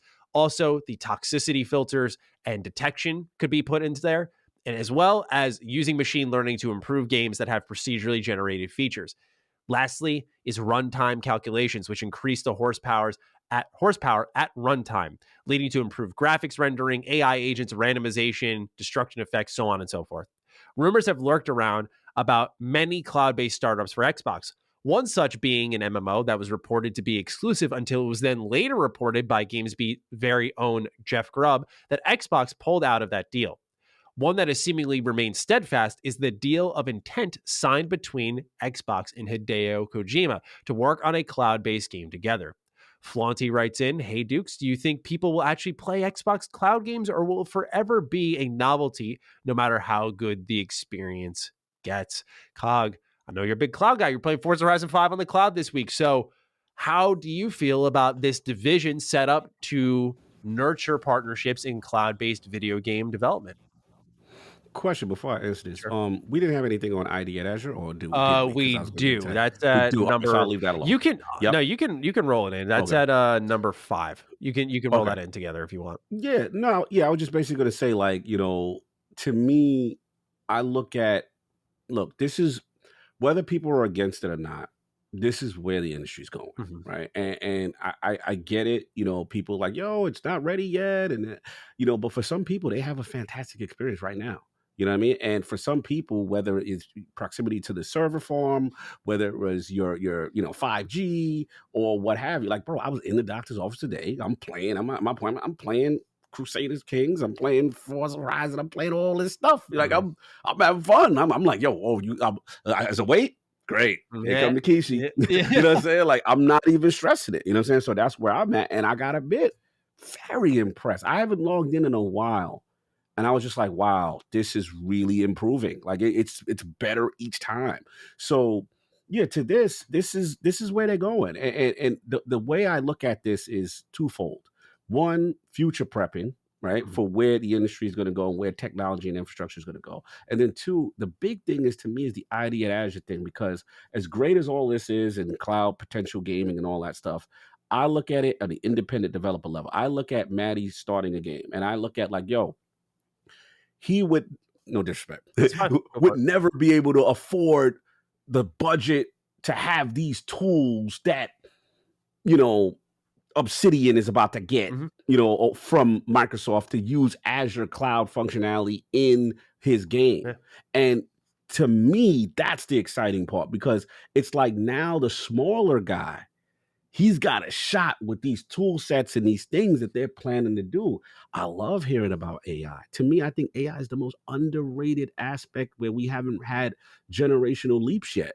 I feel like we're in this graphical thing. And Attic, if he's listening, he knows he's the proponent of this. And I will never take that. He don't really care about all the graphics, the 4K. What have you done to change gameplay? What have you done to change systems? The way the game reacts. I remember, I know it's a little thing, but I remember me and him used to rave like Nemesis system. It's a start. Like, yo, in Shadow of Mordor, like, yo, this is a start. Like game behavior, the way things react. Another reason why Elden Ring, I'm coming for you, because there was a part I was in a town with, and I could tell the only reason why the character didn't see me is because his vision cone is limited to a certain thing. Sure. And again, I'm talking about advancement in gaming, where that stuff, where we're getting more robust systems. Like another reason why fanboys like me and you talk about Bethesda, I remember how amazed I was at the time playing Oblivion. And the game was smart enough to know I stole something, I did something, it ran down on me. Like that's where that to me is better than 4K, 6 billion plus teraflop. All that's cool. It looked great. I like it. But what did you really change? It's really, you're just putting on a nice coat of paint on the same old, you know what I'm saying? And that's it. But when you do emergent gameplay, new systems, like, yo, that to me is the next level. So hopefully this kind of stuff births that. And yeah, they're all in. They're all in. And they're making these tool sets available to people. And it doesn't matter who you are. And they're going to make them, and they're going to profit off it. So I think they just future-proofing themselves, you know, for what's going on about to happen. Yeah. I do have more to say, but I think you're right that we should add in the ID at Xbox program. So I'm going to read number 5 and then we'll tie it all together. Let's go. As indicated earlier, Xbox strongly believes cloud is the future, and now they aren't limiting that to AAA game development. With the reveal that ID at Xbox has net $2.5 billion in revenue in royalties and generated almost double their revenue in the last 3 years, it was time for the next step. Celebrating the program's 9-year anniversary, the team announced at GDC ID at Azure. The program gives developers access to a PlayFab standard plan for up to 2 years, which normally costs $99 a month. ID at Azure members will also be granted access to PlayFab Party Networking, Party Voice and Chat, PlayFab Matchmaking, and PlayFab Lobby. This is on top of $5,000 in Azure credits, which is a perk offered by Microsoft to save on your cloud bill. Alongside this, ID at Xbox revealed the Azure Game Development Virtual Machine. This is a tool that will allow developers all over the globe to access a variety of software needed for game development. This includes Visual Studio Community Edition 2019, Unreal Engine, Quixel Bridge, Perforce's P4V client, Parsec, Incredibuild, Blender, Teradici, and DirectX GDK, PlayFab SDKs, and more. So a lot there, certainly. And this is exciting because a lot of people hear cloud and I think they are like me initially and they immediately think like, oh, well, this has got to be, you know, online only, right? Stream in the game. And what it really is how you think of Crackdown 3's multiplayer. The Wrecking Zone used the cloud. Microsoft Flight Simulator, the way they used the cloud to generate the world space, how they built it out, kept it updated. That's where cloud-based development can also go. It's not just your streaming games to your tablet and it's laggy. And I think we can't act like I don't want to have a hard opinion on it because I don't feel like I know enough about all the other possibilities that can pop up through this.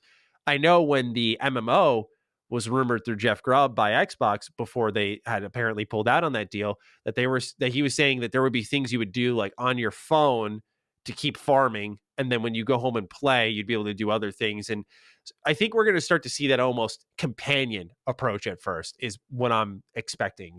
What can you do on your phone when you're away from the big screen that will make the game accessible, fun to engage with, all that stuff.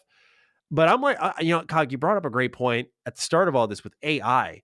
I never really quite thought about that. What has AI done for us? Because I think game types have remained the same. You still have your first person shooters, action adventure games. I think reactivity, like I think of Last of Us Part 2 with Naughty Dog, like that's some level of like immersion, man. Like the way they're behaving is just so realistic, and the way they sniff you out, like with dogs and stuff. That game is just cream of the crop on the AI front, I thought. But that's a rarity, right? So I'm curious to see what cloud AI can do. And certainly the QA bots, will it replace human feedback? No, but if you need, instead of having someone run through your game for the 18th time and take notes, having a bot just sprint through it and just doing number testing, like that's a crucial tool right there. But also in a time where we know what it's like to be forced to work from home and how many games just stopped moving along, that cloud-based virtual machine offering that they have there is huge. Just having that there accessible to everyone at any point in time, that's significant. So there's a lot here to really like, even if again it's not the prettiest announcement. I think it's one that people, much like the Bethesda one, haven't given enough credit to, because Xbox is building for a future that Kim Swift openly said this, that when Netflix was building out their service, they were doing like disc packets to people in the mail because the internet and the people weren't ready for streaming shows. And now it's a thing, right? They're trying to be ahead of that. They're predicting and believing strongly this will be the thing. You will just have it one day, a controller, and you will use that controller on your TV, no console. And that is the future they're buying into on a accessibility front and on a development front too. So I find all of this largely fascinating because it's kind of a new avenue in game development that we're only starting to hear more about now. Yeah, no, I agree. I think that for me personally, the cloud gaming stuff, that it's great, that's cool. And with advancements that's gonna potentially happen, I'm excited for that type of stuff. This particularly one hit hard for me because I love what I hear the ID at Azure stuff, because what bothers me is when an indie game punches above its weight, right? And you're getting like, yo, this is an ambitious little title. Mm-hmm. This is nice, right? I'll give you an example. Like I was at Play It. We do Play NYC, which is kind of like a local, game dev thing for homegrown talent. And it was just like a little Ricky Dick game, but I loved it. It was me and the crew we played. It's called Kung Fu Kickball. Shout out to Well Fu Games. And we're playing this thing and we're having a ball. Local 4-player co-op, kickball thing, whatever. It's just a little cutesy game, but it's a ton of fun, right? You get all into it. And then, obviously it comes out and stuff like that. And I think to myself, I'm like, man, the multiplayer component, though, it would have been so cool to really, if he was afforded a program like this, right? Where you got like this suite, you got the party track, the matchmaking lobby, and like all of these feature rich services that maybe a Call of Duty and all these other, you know what I'm saying? These bigger entities have, that the small guy now, and then you get these credits that you could use from Microsoft to just jump in the game. Like, to me, this is exciting stuff. Like that, to me, this pushes game dev forward. You know what I'm saying? Like, you're making the barrier of entry easier and you're giving people the chance to compete with the big boys on feature sets, which makes the game better. And then to your point with the development virtual machine, Mm-hmm. that's big. We're coming from an era. We're still kind of in this pandemic still, right? That, we're still, game development is different now. Yeah. And then some teams are saying, yo, we learned from this a little bit. We were able to get things done differently and effectively on certain other things. Some studios, I think Moon was one of them, was almost remote from the beginning anyway. But, what it does is it gives the better tools for remote work. And look, there's a lot of companies, that are like, yo, after this experience, we actually might consider staying remote. You know what I'm saying? And now we got this great tool set so we can really collaborate better and do game development better. Right. All about pushing the industry forward. So I'm a techie, I'm biased. I'm always gonna Yeah. love stuff like this. This is the stuff that I get excited about on some level. So yeah, we'll see what happens. But I think this is great stuff to have that suite and to see them pushing that forward to help game dev. And ID at Xbox, I want to give them credit because they don't get enough credit. Microsoft this generation, they dropped the ball, the Xbox One generation, but this generation, they have been on fire with independent developers, giving people the tools they need. I think they've been actually hitting it out the park, to be honest. Like I really love what they're doing in the indie scene. Yeah, I agree. With that, we have our last bit of news, and we'll get into the Game Pass pick of the week. Taking a page out of the Fallout 76 handbook, Rockstar has announced GTA Plus for GTA Online in an effort to milk the nearly decade-old service. The membership will cost $6 a month, and in return, players will receive $500,000 in GTA money that will be deposited into their accounts. On top of that, you will receive the opportunity to claim properties in and around Los Santos that unlock gameplay updates you may have missed out on, special vehicle upgrades, members-only discounts, and RP bonuses. Each month, GTA Plus will add new rewards exclusive to those within the subscription service. Michael writes in, has Rockstar lost touch with what gamers want? I know every business's goal is to make money, but now they are trying to add a subscription service to a game that has been out since the 360. RDR2 is one of my favorite games of all time. But with RDR2, they have pretty much abandoned it for GTA Online. Do you think with the current mindset of Rockstar that whenever they do release the next GTA, that they will develop it with microtransactions in mind and lose a lot of what people love about Rockstar games? Thanks, and have I just told a joke and got slapped for it kind of day. We're gonna be hearing a lot of that one, I think. Yeah, that's gonna be coming in. Michael, yeah, man, I'm with you, man. I'm with you. I think, sadly, this is what it is, and this is why, again, companies know they have the analytics, they have the data. People are paying, they're doing this, and this is why I'm like, yo, is that expression that to vote for your wallet that's the whole thing about it, because like until you do that, they're gonna keep milk. Like I have no interest in this. Like I'm not paying a subscription service on top. No, you know what I'm saying? And that game been milked for a minute, and it's clear they almost getting into that baby Activision bag where all teams on deck for Call of Duty back pre Microsoft acquisition. All teams on deck for GTA. It's such a monster for them. And I get it. Business says what business says. Until they stop buying, they ain't gonna stop making. And that's where this is at. And until people say, nah, fam, that ain't it, they're gonna keep doing it. Yeah. Yeah, I just I find it disappointing because there's so many great games that they've made, and it's fascinating to watch them still spiral with this service, and it's making them money, and it just keeps reinventing itself, if you will. So I get it, but I just find it more stunning that it even came at the cost of Red Dead Redemption Online. Like that to me was the stunner, is they didn't even want to keep supporting that. Right? It had its own problems at launch, bugs, glitches, content.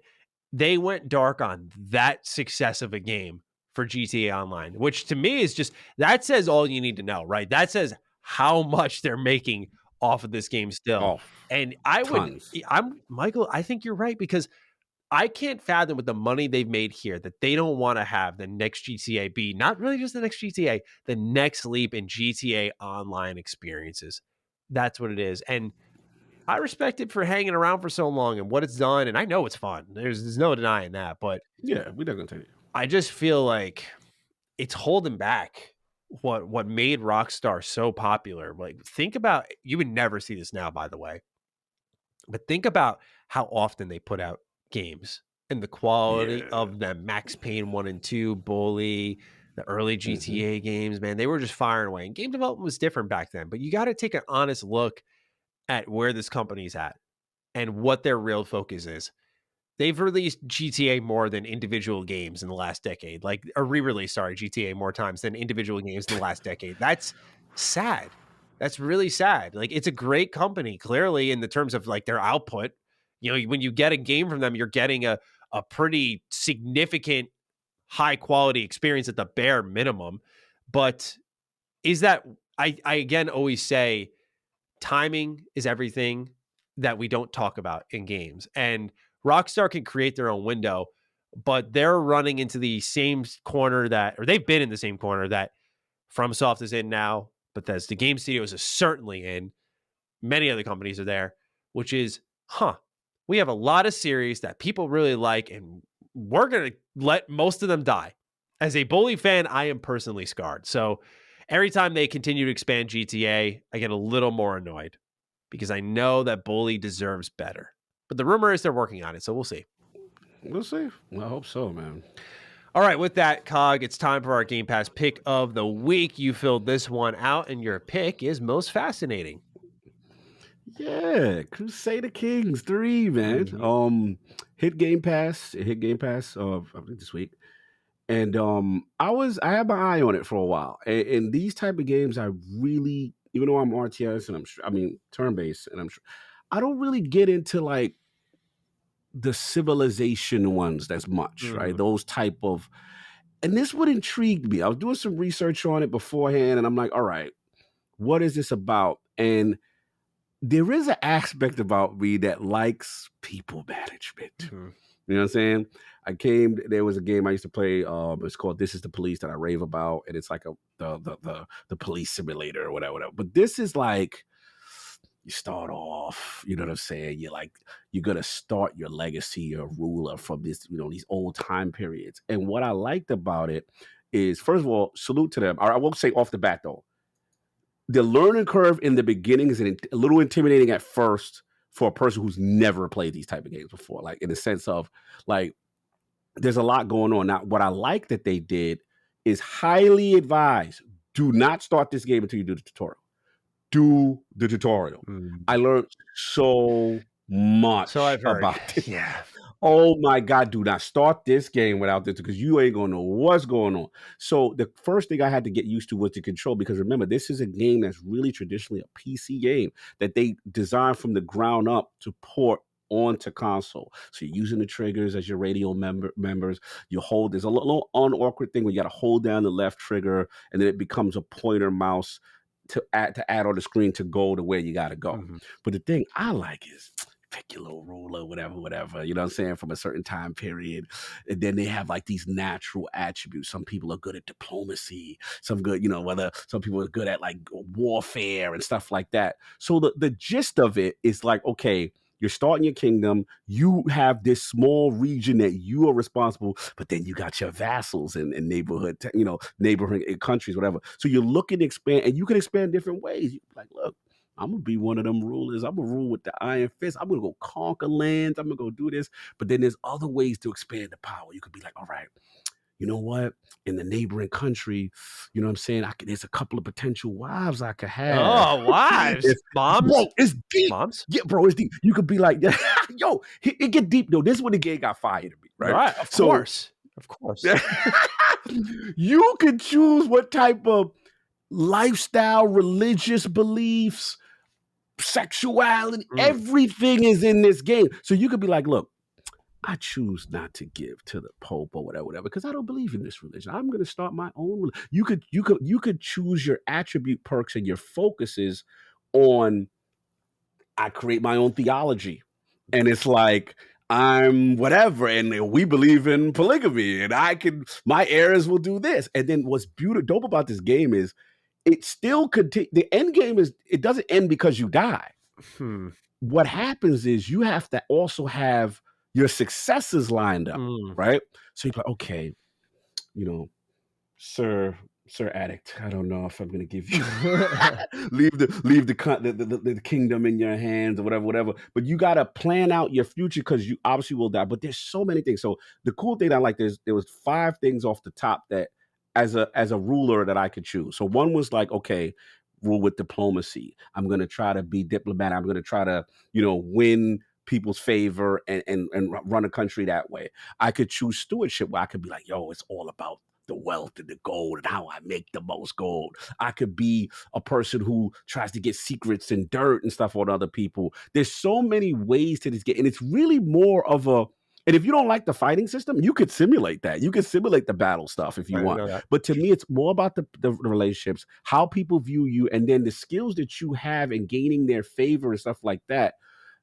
based on the attributes you have and the attributes there. And then the thing that was dope when I was picking the marriage portion, so I was like, well, maybe I should categorize, because there was a person I was like, all right, she make a good candidate, but her army is trash. But there's one who we didn't necessarily have a little compatibility, but she came from a family of money. She had her army was like 3,000. Yes, I was like, but no, I wanted the army. I was like, I'll marry Cersei because her army. I mean, I'll marry like the Queen of Dragons because she got this army. Like you got all these things, and then what I like is you could make it. You don't have to play within the rules. You can literally make your own story. Like I said, with the theology, the religion, the way you do, like, it is way more complex than I thought it was. I am loving this game, and I'm early, but I'm like, if you take a little time, just do the tutorial. The depth of the relationships and what you can do in this game is really impressive. So I think they may have gotten me, man. I'll see if I stick with it. But so far, Crusader Kings 3, I'm kind of impressed with what you're doing so far. I've heard really good things. So I'm excited to see it come to consoles as well, right? That was something that with the controls that they were kind of about. And so happy to see it. Now, full disclosure, Control, it's a little bit learning curve. Okay. A little bit of learning curve. Hotkeys, probably. You got to hold B to take away this menu, then hold the left trigger in to bring up a cursor. Control is not the thing I do like is the radial. So you hold out right trigger, left trigger, and then you can bring up like a circle system, and they could be like, I could go to this menu, that menu, that menu. Those I like. Other little things is a little learning curve, but I will say give it a shot. Do the tutorial and come back to me and let me know what y'all think. And I just think it got a lot of potential, man. I want to play. I actually can't wait to get back to it. And it's the perfect xCloud game. Oh my God. I was in there going through all the people that I was trying to make alliances with and do who I might rage war with. And it's fun. And it's knightly lord stuff, my liege. And it's all that. Like you can do it. It's all. I love it. So I'm ready. I'm ready for more. Crusaders King 3 so far, so good. Nice. All right, let's move on to our 5 final questions for this episode.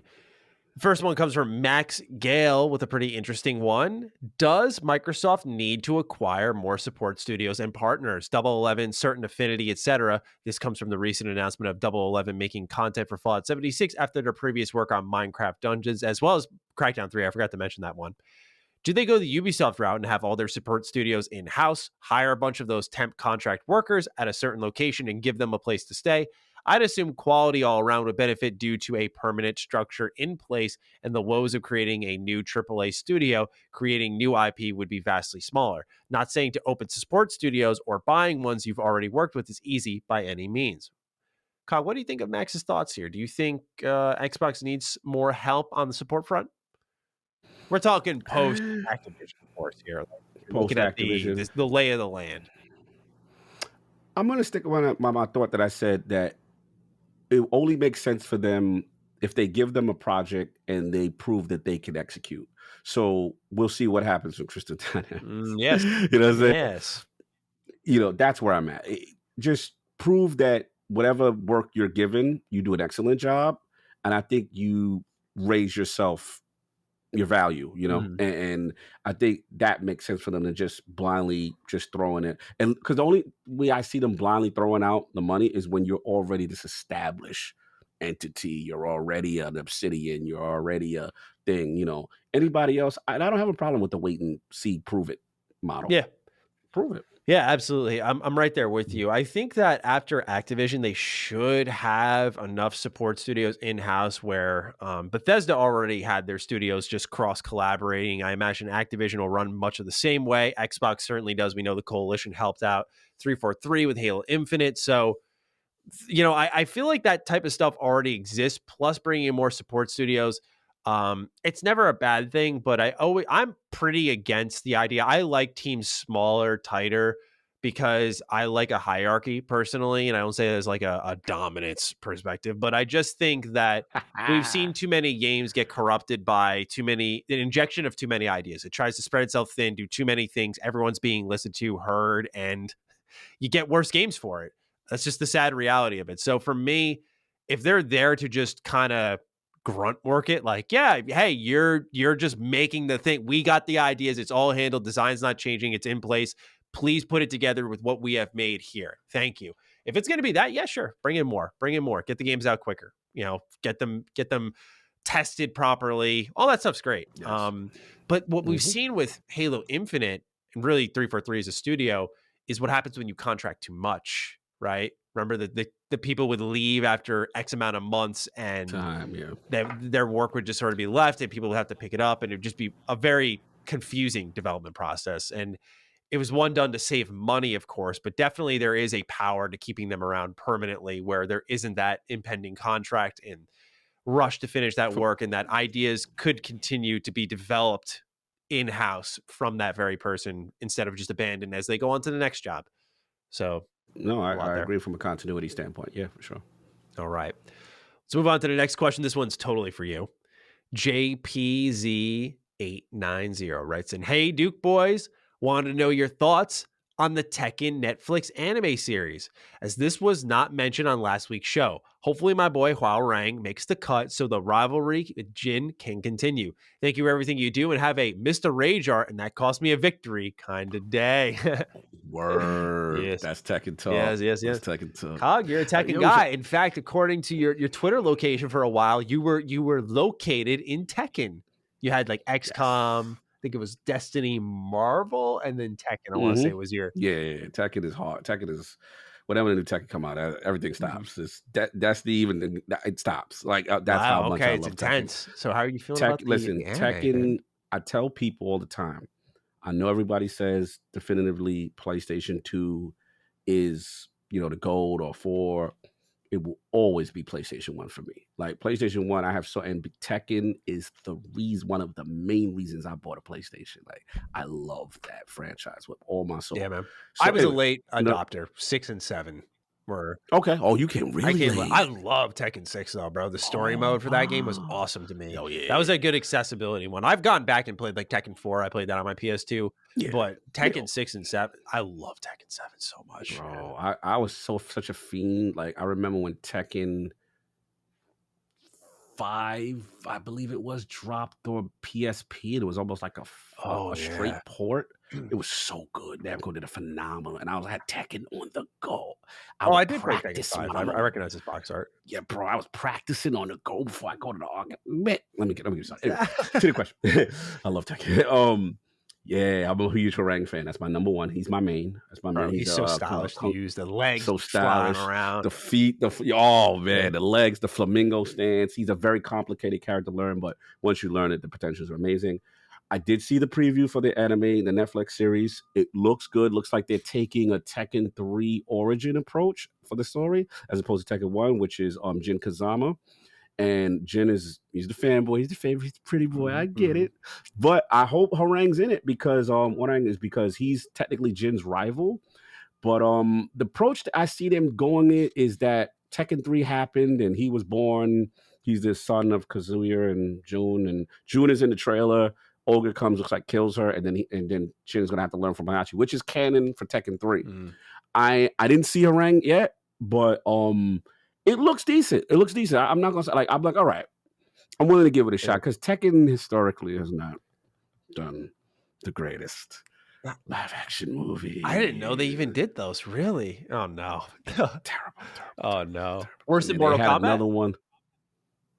Terrible, bro. This is joke word. This is clown stuff. Like, yeah, it's bad. I love that. So, I love that. Yeah, so anime might be the route for them. It looked good. I'm willing to give it a shot. I will say so. Yeah, shout out to JPZ for bringing it up. I did see it. I got my eye ready. Yeah, I thought the animation quality was a little lower. Yeah, it was okay. Yeah, it was okay. You could tell they were cutting corners with it, but I hope that doesn't ruin the overall style of the show, which looked pretty good. I'm with you. I thought it looked good. Has my attention, and as someone who I don't think I played Tekken 3, so.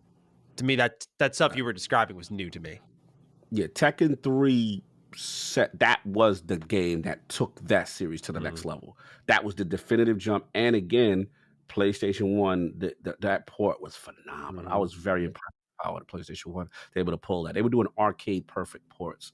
And at the time, it just was unheard of. Like I literally had the same game and extras because that was when I was such a Namco fanboy. Don't get me started. Like that was like Namco could do no wrong because they would not only give you the arcade port, they'd give you all these extra cinematic stories, sub bosses, secrets. I'm like this. I was fanboy. Namco was my number one for a long time.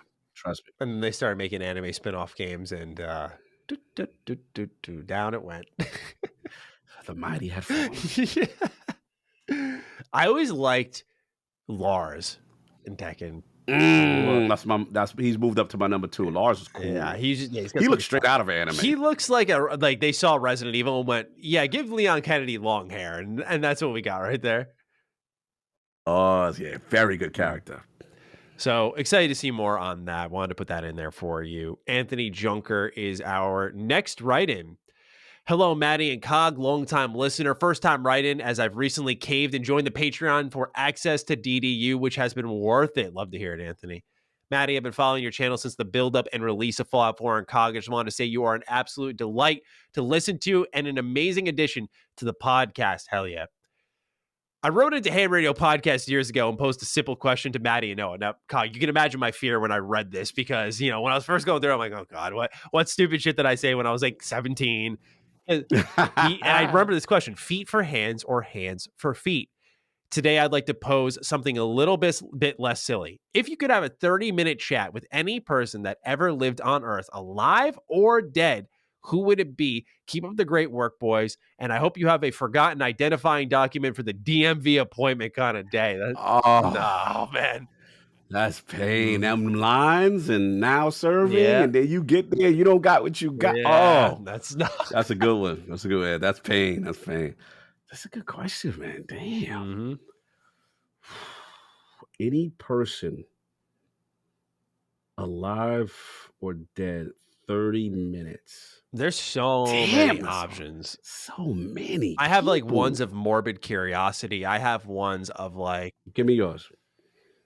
Do you want the morbid curiosity kind of fucked up one? Curiosity. Okay. Yeah. I would want to actually, because I kind of, I don't know what's wrong with my brain, but like I try to wrap my head around people who are naturally hateful, who spend their life kind of devoted to like saying, fuck this, whatever. I don't like this. I'm going to do something to eradicate them.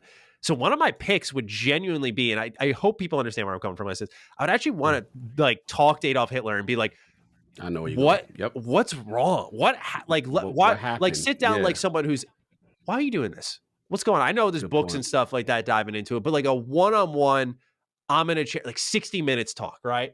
I'm in a chair, he's in a chair. Hey, Adolf, why are you doing this, man? What's going on in your head? Why do you feel justified in this? What's the end goal? All this stuff. And again, we've had this research for years, but to actually sit down like and really get a personal gauge and talk and just dig into his psyche, I think would be fascinating because it's one of the most infamous men in human history. And he's a piece of shit, right? And it's just like, how did you what's your upbringing? Like, how did you end up like this? Yeah, right. Like that would definitely be one of my picks. Like, of course, I have more positive ones, but that's like my morbid curiosity. Like, let's get into your head a bit, Adolf. What's going on here? Do you have any sadistic ones like that, or? I don't have any on that level. I mean, I love that pick because I didn't know you share that. Like, I'm the type of person that I like to know how people devolve down a path like that. So that would be an interesting conversation. And just to see like why you believe, I love that pick. Like, why did you believe that? Like, that's great. I got two. The first one, if I had to rank, the first one would probably be Malcolm X. And the reason being is I would say like, I need to know what you knew that really put your life in danger. I know obviously he left the Nation of Islam. He had a separation there. And he was very extreme, extremely pro-Black. And we get it. It was during a period where, Blacks were persecuted. And he was this outspoken, eloquent speaker. And he was saying a lot of aggressive things, whereas Martin Luther King was kind of the more, let's do it together. Let's, peaceful marching. And he's like, no, I don't believe on working with my oppressor, right? So I understood it was just two different philosophies, right? He was very aggressive, but as he got older, him and Martin actually were willing to speak, especially when he left the Nation Islam. So part of me was like, what regrets do you have? And, where was your mindset? And what did you know, obviously, that you felt, that your life was going to be seriously in danger? So that would be one. The second one would probably be Bruce Lee. Mm-hmm. Because Bruce, he changed the culture, and especially, we call him an Asian American. Like, there was so much going on, and I want to know, like, a lot of the challenges he faced, because he faced challenges from his own people. Because what people don't understand, like, I'm not a big time martial artist. I did martial arts for a little bit. I did jiu-jitsu for a little bit, but like, people don't understand what he was doing was revolutionary in the sense that, like, he was taking a bit from every style, and people don't understand. Back then, it was the day of the dojo. My kung fu is the best. Karate, that is the best. Yeah. You know what I'm saying? Wing Chun, that is the best. Taekwondo, no. You come to my. So to take a little bit was almost sacrilegious what he was doing. Imagine you go to a church and you taking a little bit. Let me take a little bit of Buddhism. Let me take a little bit of Christianity. Imagine you do that and you make your own religion. Yeah. They go, and then your religion is the one that everyone's following. They looking at you, and then people don't realize when you listen to the story of Bruce Lee. I think I mentioned one time. I'll be real quick. Is that very good? Go for it. He had so much opposition from the traditional senseis in a way of people would challenge this man physically on set. Every day he would stop filming. They would do this tap feet to fight you kind of thing. So I just would love to know, like, stories and hear his journey. Like, I think he would be a very compelling person to really just hear from. So those are my two. I would also pick this one. I think depends on if you're religious or not, because I would pick also Adam from Adam and Eve. I think. Oh, we're going back. Back to like the infamous story of like the snake in the garden, Eve tempting Adam, and just sitting down to him now, modern day, and be like, Adam, do you know what the fuck you did? Like, did you expect all of this? Again, you got to believe to buy into this kind of stuff, but like, just talk to him and pick his mind on the far-reaching consequences of man. Because I've always found that story, while it's one of the baselines for a lot of even video game stories, the long-reaching consequence of a single choice you make, I think it's one of the most fascinating ones, and it really started it all. So I would love to talk with Adam and just really, I love yours. Really pick Adam's brain and be like, hey, dude, what happened, man? What happened? And of course, Todd Howard. And of course, Todd. Of course. Come on. And Phil Spencer, come on, Divided. Yeah, we're yeah. Talk to you 30 minutes here. You talk to you 30 minutes. Yes. Divided Duke. Everybody get on. Tag Phil. You need to get on Divided Duke. 30 minutes. I'll take more than 30 minutes. Media allow it. He's coming on. Yeah. If he's coming on, if he gave IGN like an hour, he can give us more. That's fine. That's fine. Let's go, Phil. Come on. Build the brand, Phil. Come on. There we go. All right. VRG is our next write-in. Hey, Scalebound Sims. Whoa. I want to ask you guys this before we see or hear anything regarding Gears 6. To preface, Gears 4 and 5 were very good games. I really like the new cast of characters. Kate is a solid female protagonist. JD has an interesting arc, and even Foz has some good moments. That said, many dismiss the franchise for not innovating enough. If the Coalition wants to draw more eyes to Gears 6 and elevate the franchise, what do they need to do? Are changes as drastic as those made to God of War necessary? What are your expectations and hopes for Gears 6? Yeah, I like this. Shout out to VRG.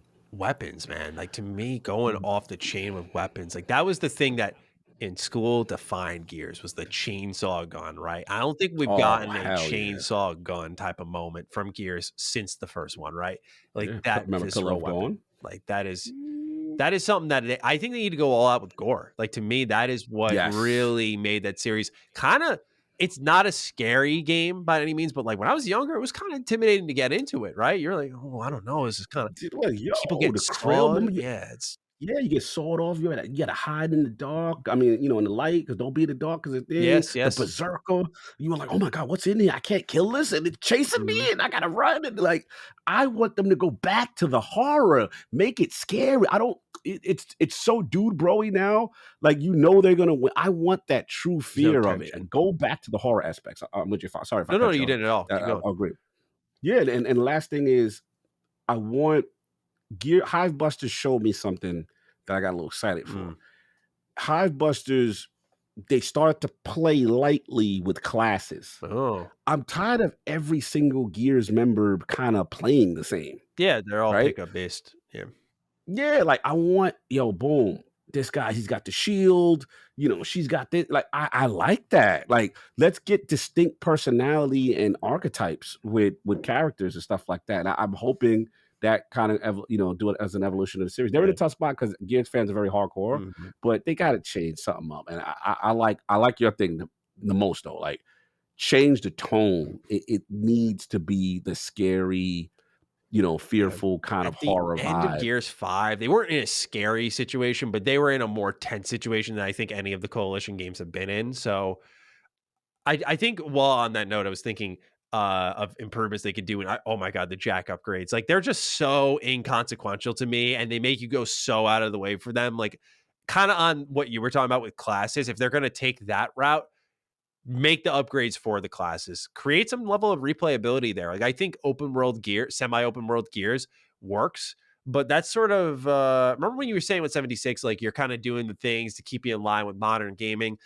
I don't think Gears is walking to the beat of its own drum anymore. As much as I do like, especially Gears 5, like the first half of Gears 5, there's some revelations there that are series defining, in my opinion, like really good stuff in there. So I'm not going to knock Coalition, the backpack known as Coalition, down a peg Right. here. They carried Xbox. They've earned the right to Oh, for experiment. And I sure. hope with Gears Sure. 6, they really do. I hope they do. With four was kind of like Force Awakens, right? It's this safe movie. They kept it Yeah, safe. right. Yeah, Like, yeah, hey, that New Hope was pretty good, huh? Let's go with that. yeah. Good That's point. kind I of how I like thought that. with Gears 4. Like, let's have a no movement story here that just establishes these characters, and it worked. It worked. Gears 4 was great. Yep. It's just when you Yep. go back and replay it, you'll go, oh, wow, this there's not much happening here. But Gears 5 is where they took their real step forward.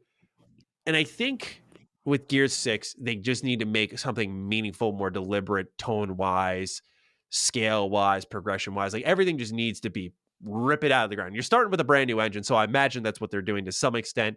And I'm hoping that they do replicate that feeling with Gears 1. Because think about that message they gave us when they were announcing, hey, we're doing Unreal Engine 5. They mentioned like the heritage of Gears. Like we were the ones who pioneered Unreal Engine on consoles and really brought this Yes. jaw-dropping visual fidelity to the Oh, 360 in this gothic yes. third-person cover shooter known as Gears of War 1, right? And I want to have that moment again with Gears 6, right? Like the stakes are higher. You imagine this is going to be the end of it all for some time. Let's have that Halo 3 kind of moment where it's at the peak and Mm. you've gone all out. And with that fan made content, a Forge like thing for Gears would be amazing. I know I'm asking a lot now, but I would love to see that. So there's a lot of things Yeah. that they could do and toy around with, I think. Dope. Love it. Last question of the show goes to Nuclear Prostate. Top of the morning, my brothers in Christ.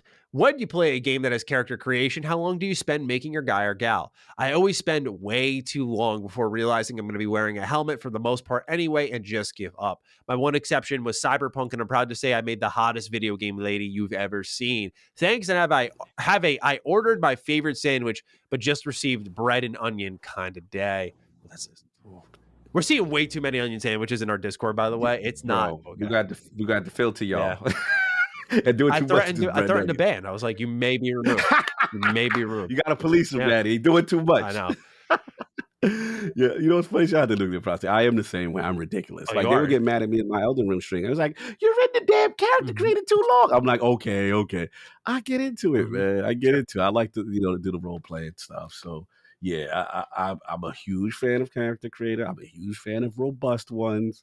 And yeah, give me options. I'll sit Yeah. there all day and try to construct it because I want to look good in the cinema. Of I want to course. look good. I think when it's a third person game, so any BGS game, a Souls game especially, I spend a lot of time working on my character, but I know people who spend hours. Like they will get the game the night before release, like in the digital unlock, and they'll just spend hours tinkering, messing with the character, getting the nose just right so they can play the next day. I'm just like, dude, That's a yeah, lot. that is a lot. I also have friends who hit random and start. And that is some dangerous energy. Yeah, I That can't. is scary to me. He's like, I don't care what I look like. I just want to play the game. I'm like, you don't want to put a little of yourself or something in you it. like into this character. He's like, Yeah. nope, random, go. I'm like, wow. I'll be armored anyway. I'm like, but even if the armor, you don't know what armor's in the game yet. Like, what if some of it shows your face, your arms, your legs, what have you, your hair? Don't you want it to represent you? I don't care. I'm like, I can't get down with that dangerous energy. I can't.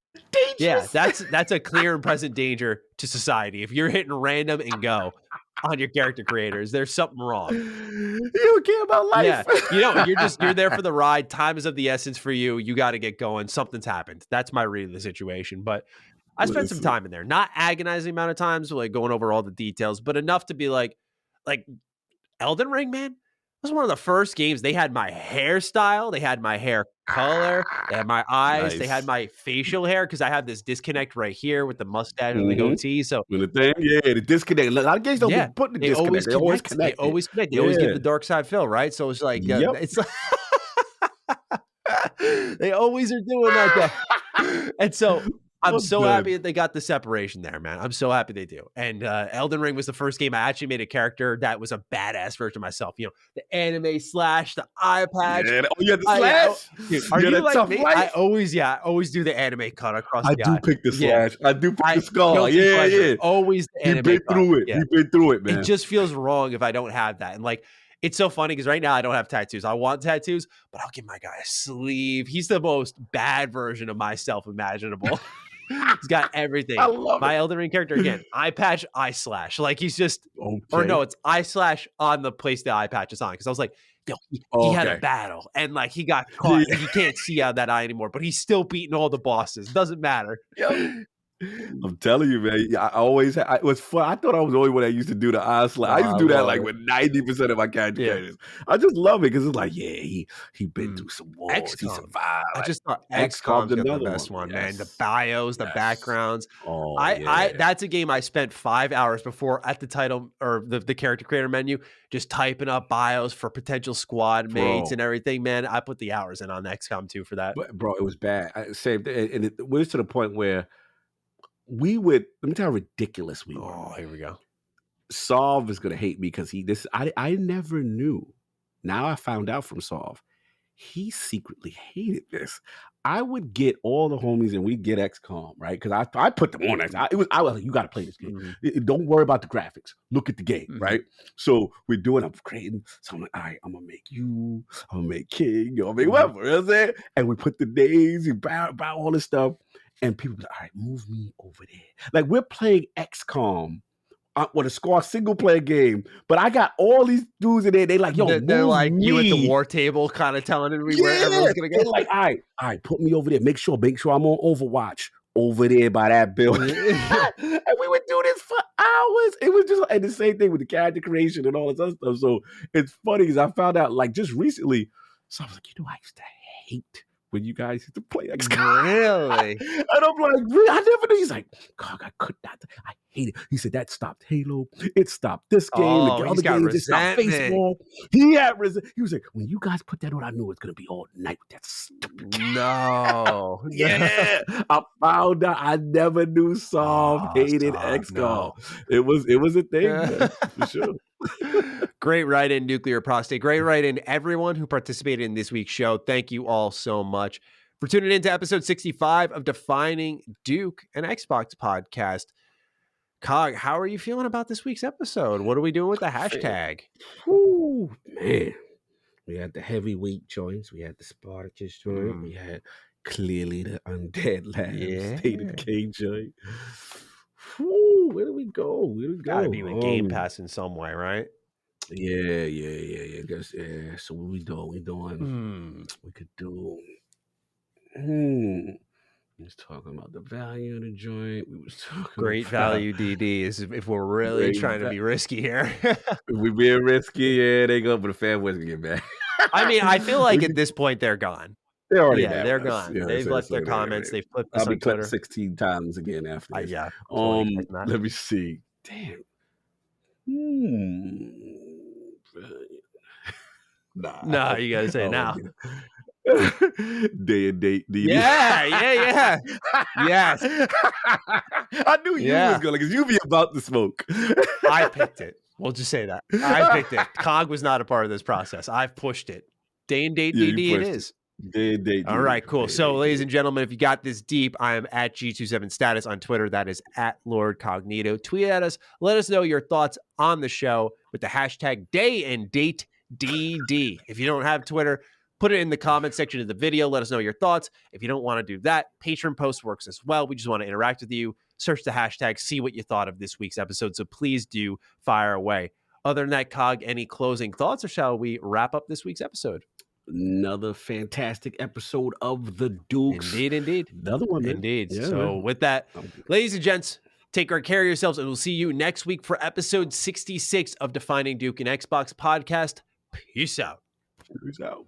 Defining Duke, an Xbox podcast, is a product and trademark of Last Stand Media and Collins Last Stand LLC, and is recorded from the United States of America. The show is conceived by Matthew Mr. Matty Plays Schroeder and me, Colin Moriarty, and is written and produced by Matthew Schroeder. Matty's co-host is Barry Lord Cognito Eversley. Defining Duke's executive producer is Dustin Furman, and the show is edited by associate producer Ben Smith. All of Last Stand's theme music is by Ramon Narvaez. As you know, all of Last Stand Media's shows, including Defining Duke, are fan-funded on Patreon at patreon.com/laststandmedia. The following names are at the producer support level on Patreon, and we're thankful for your kindness and generosity.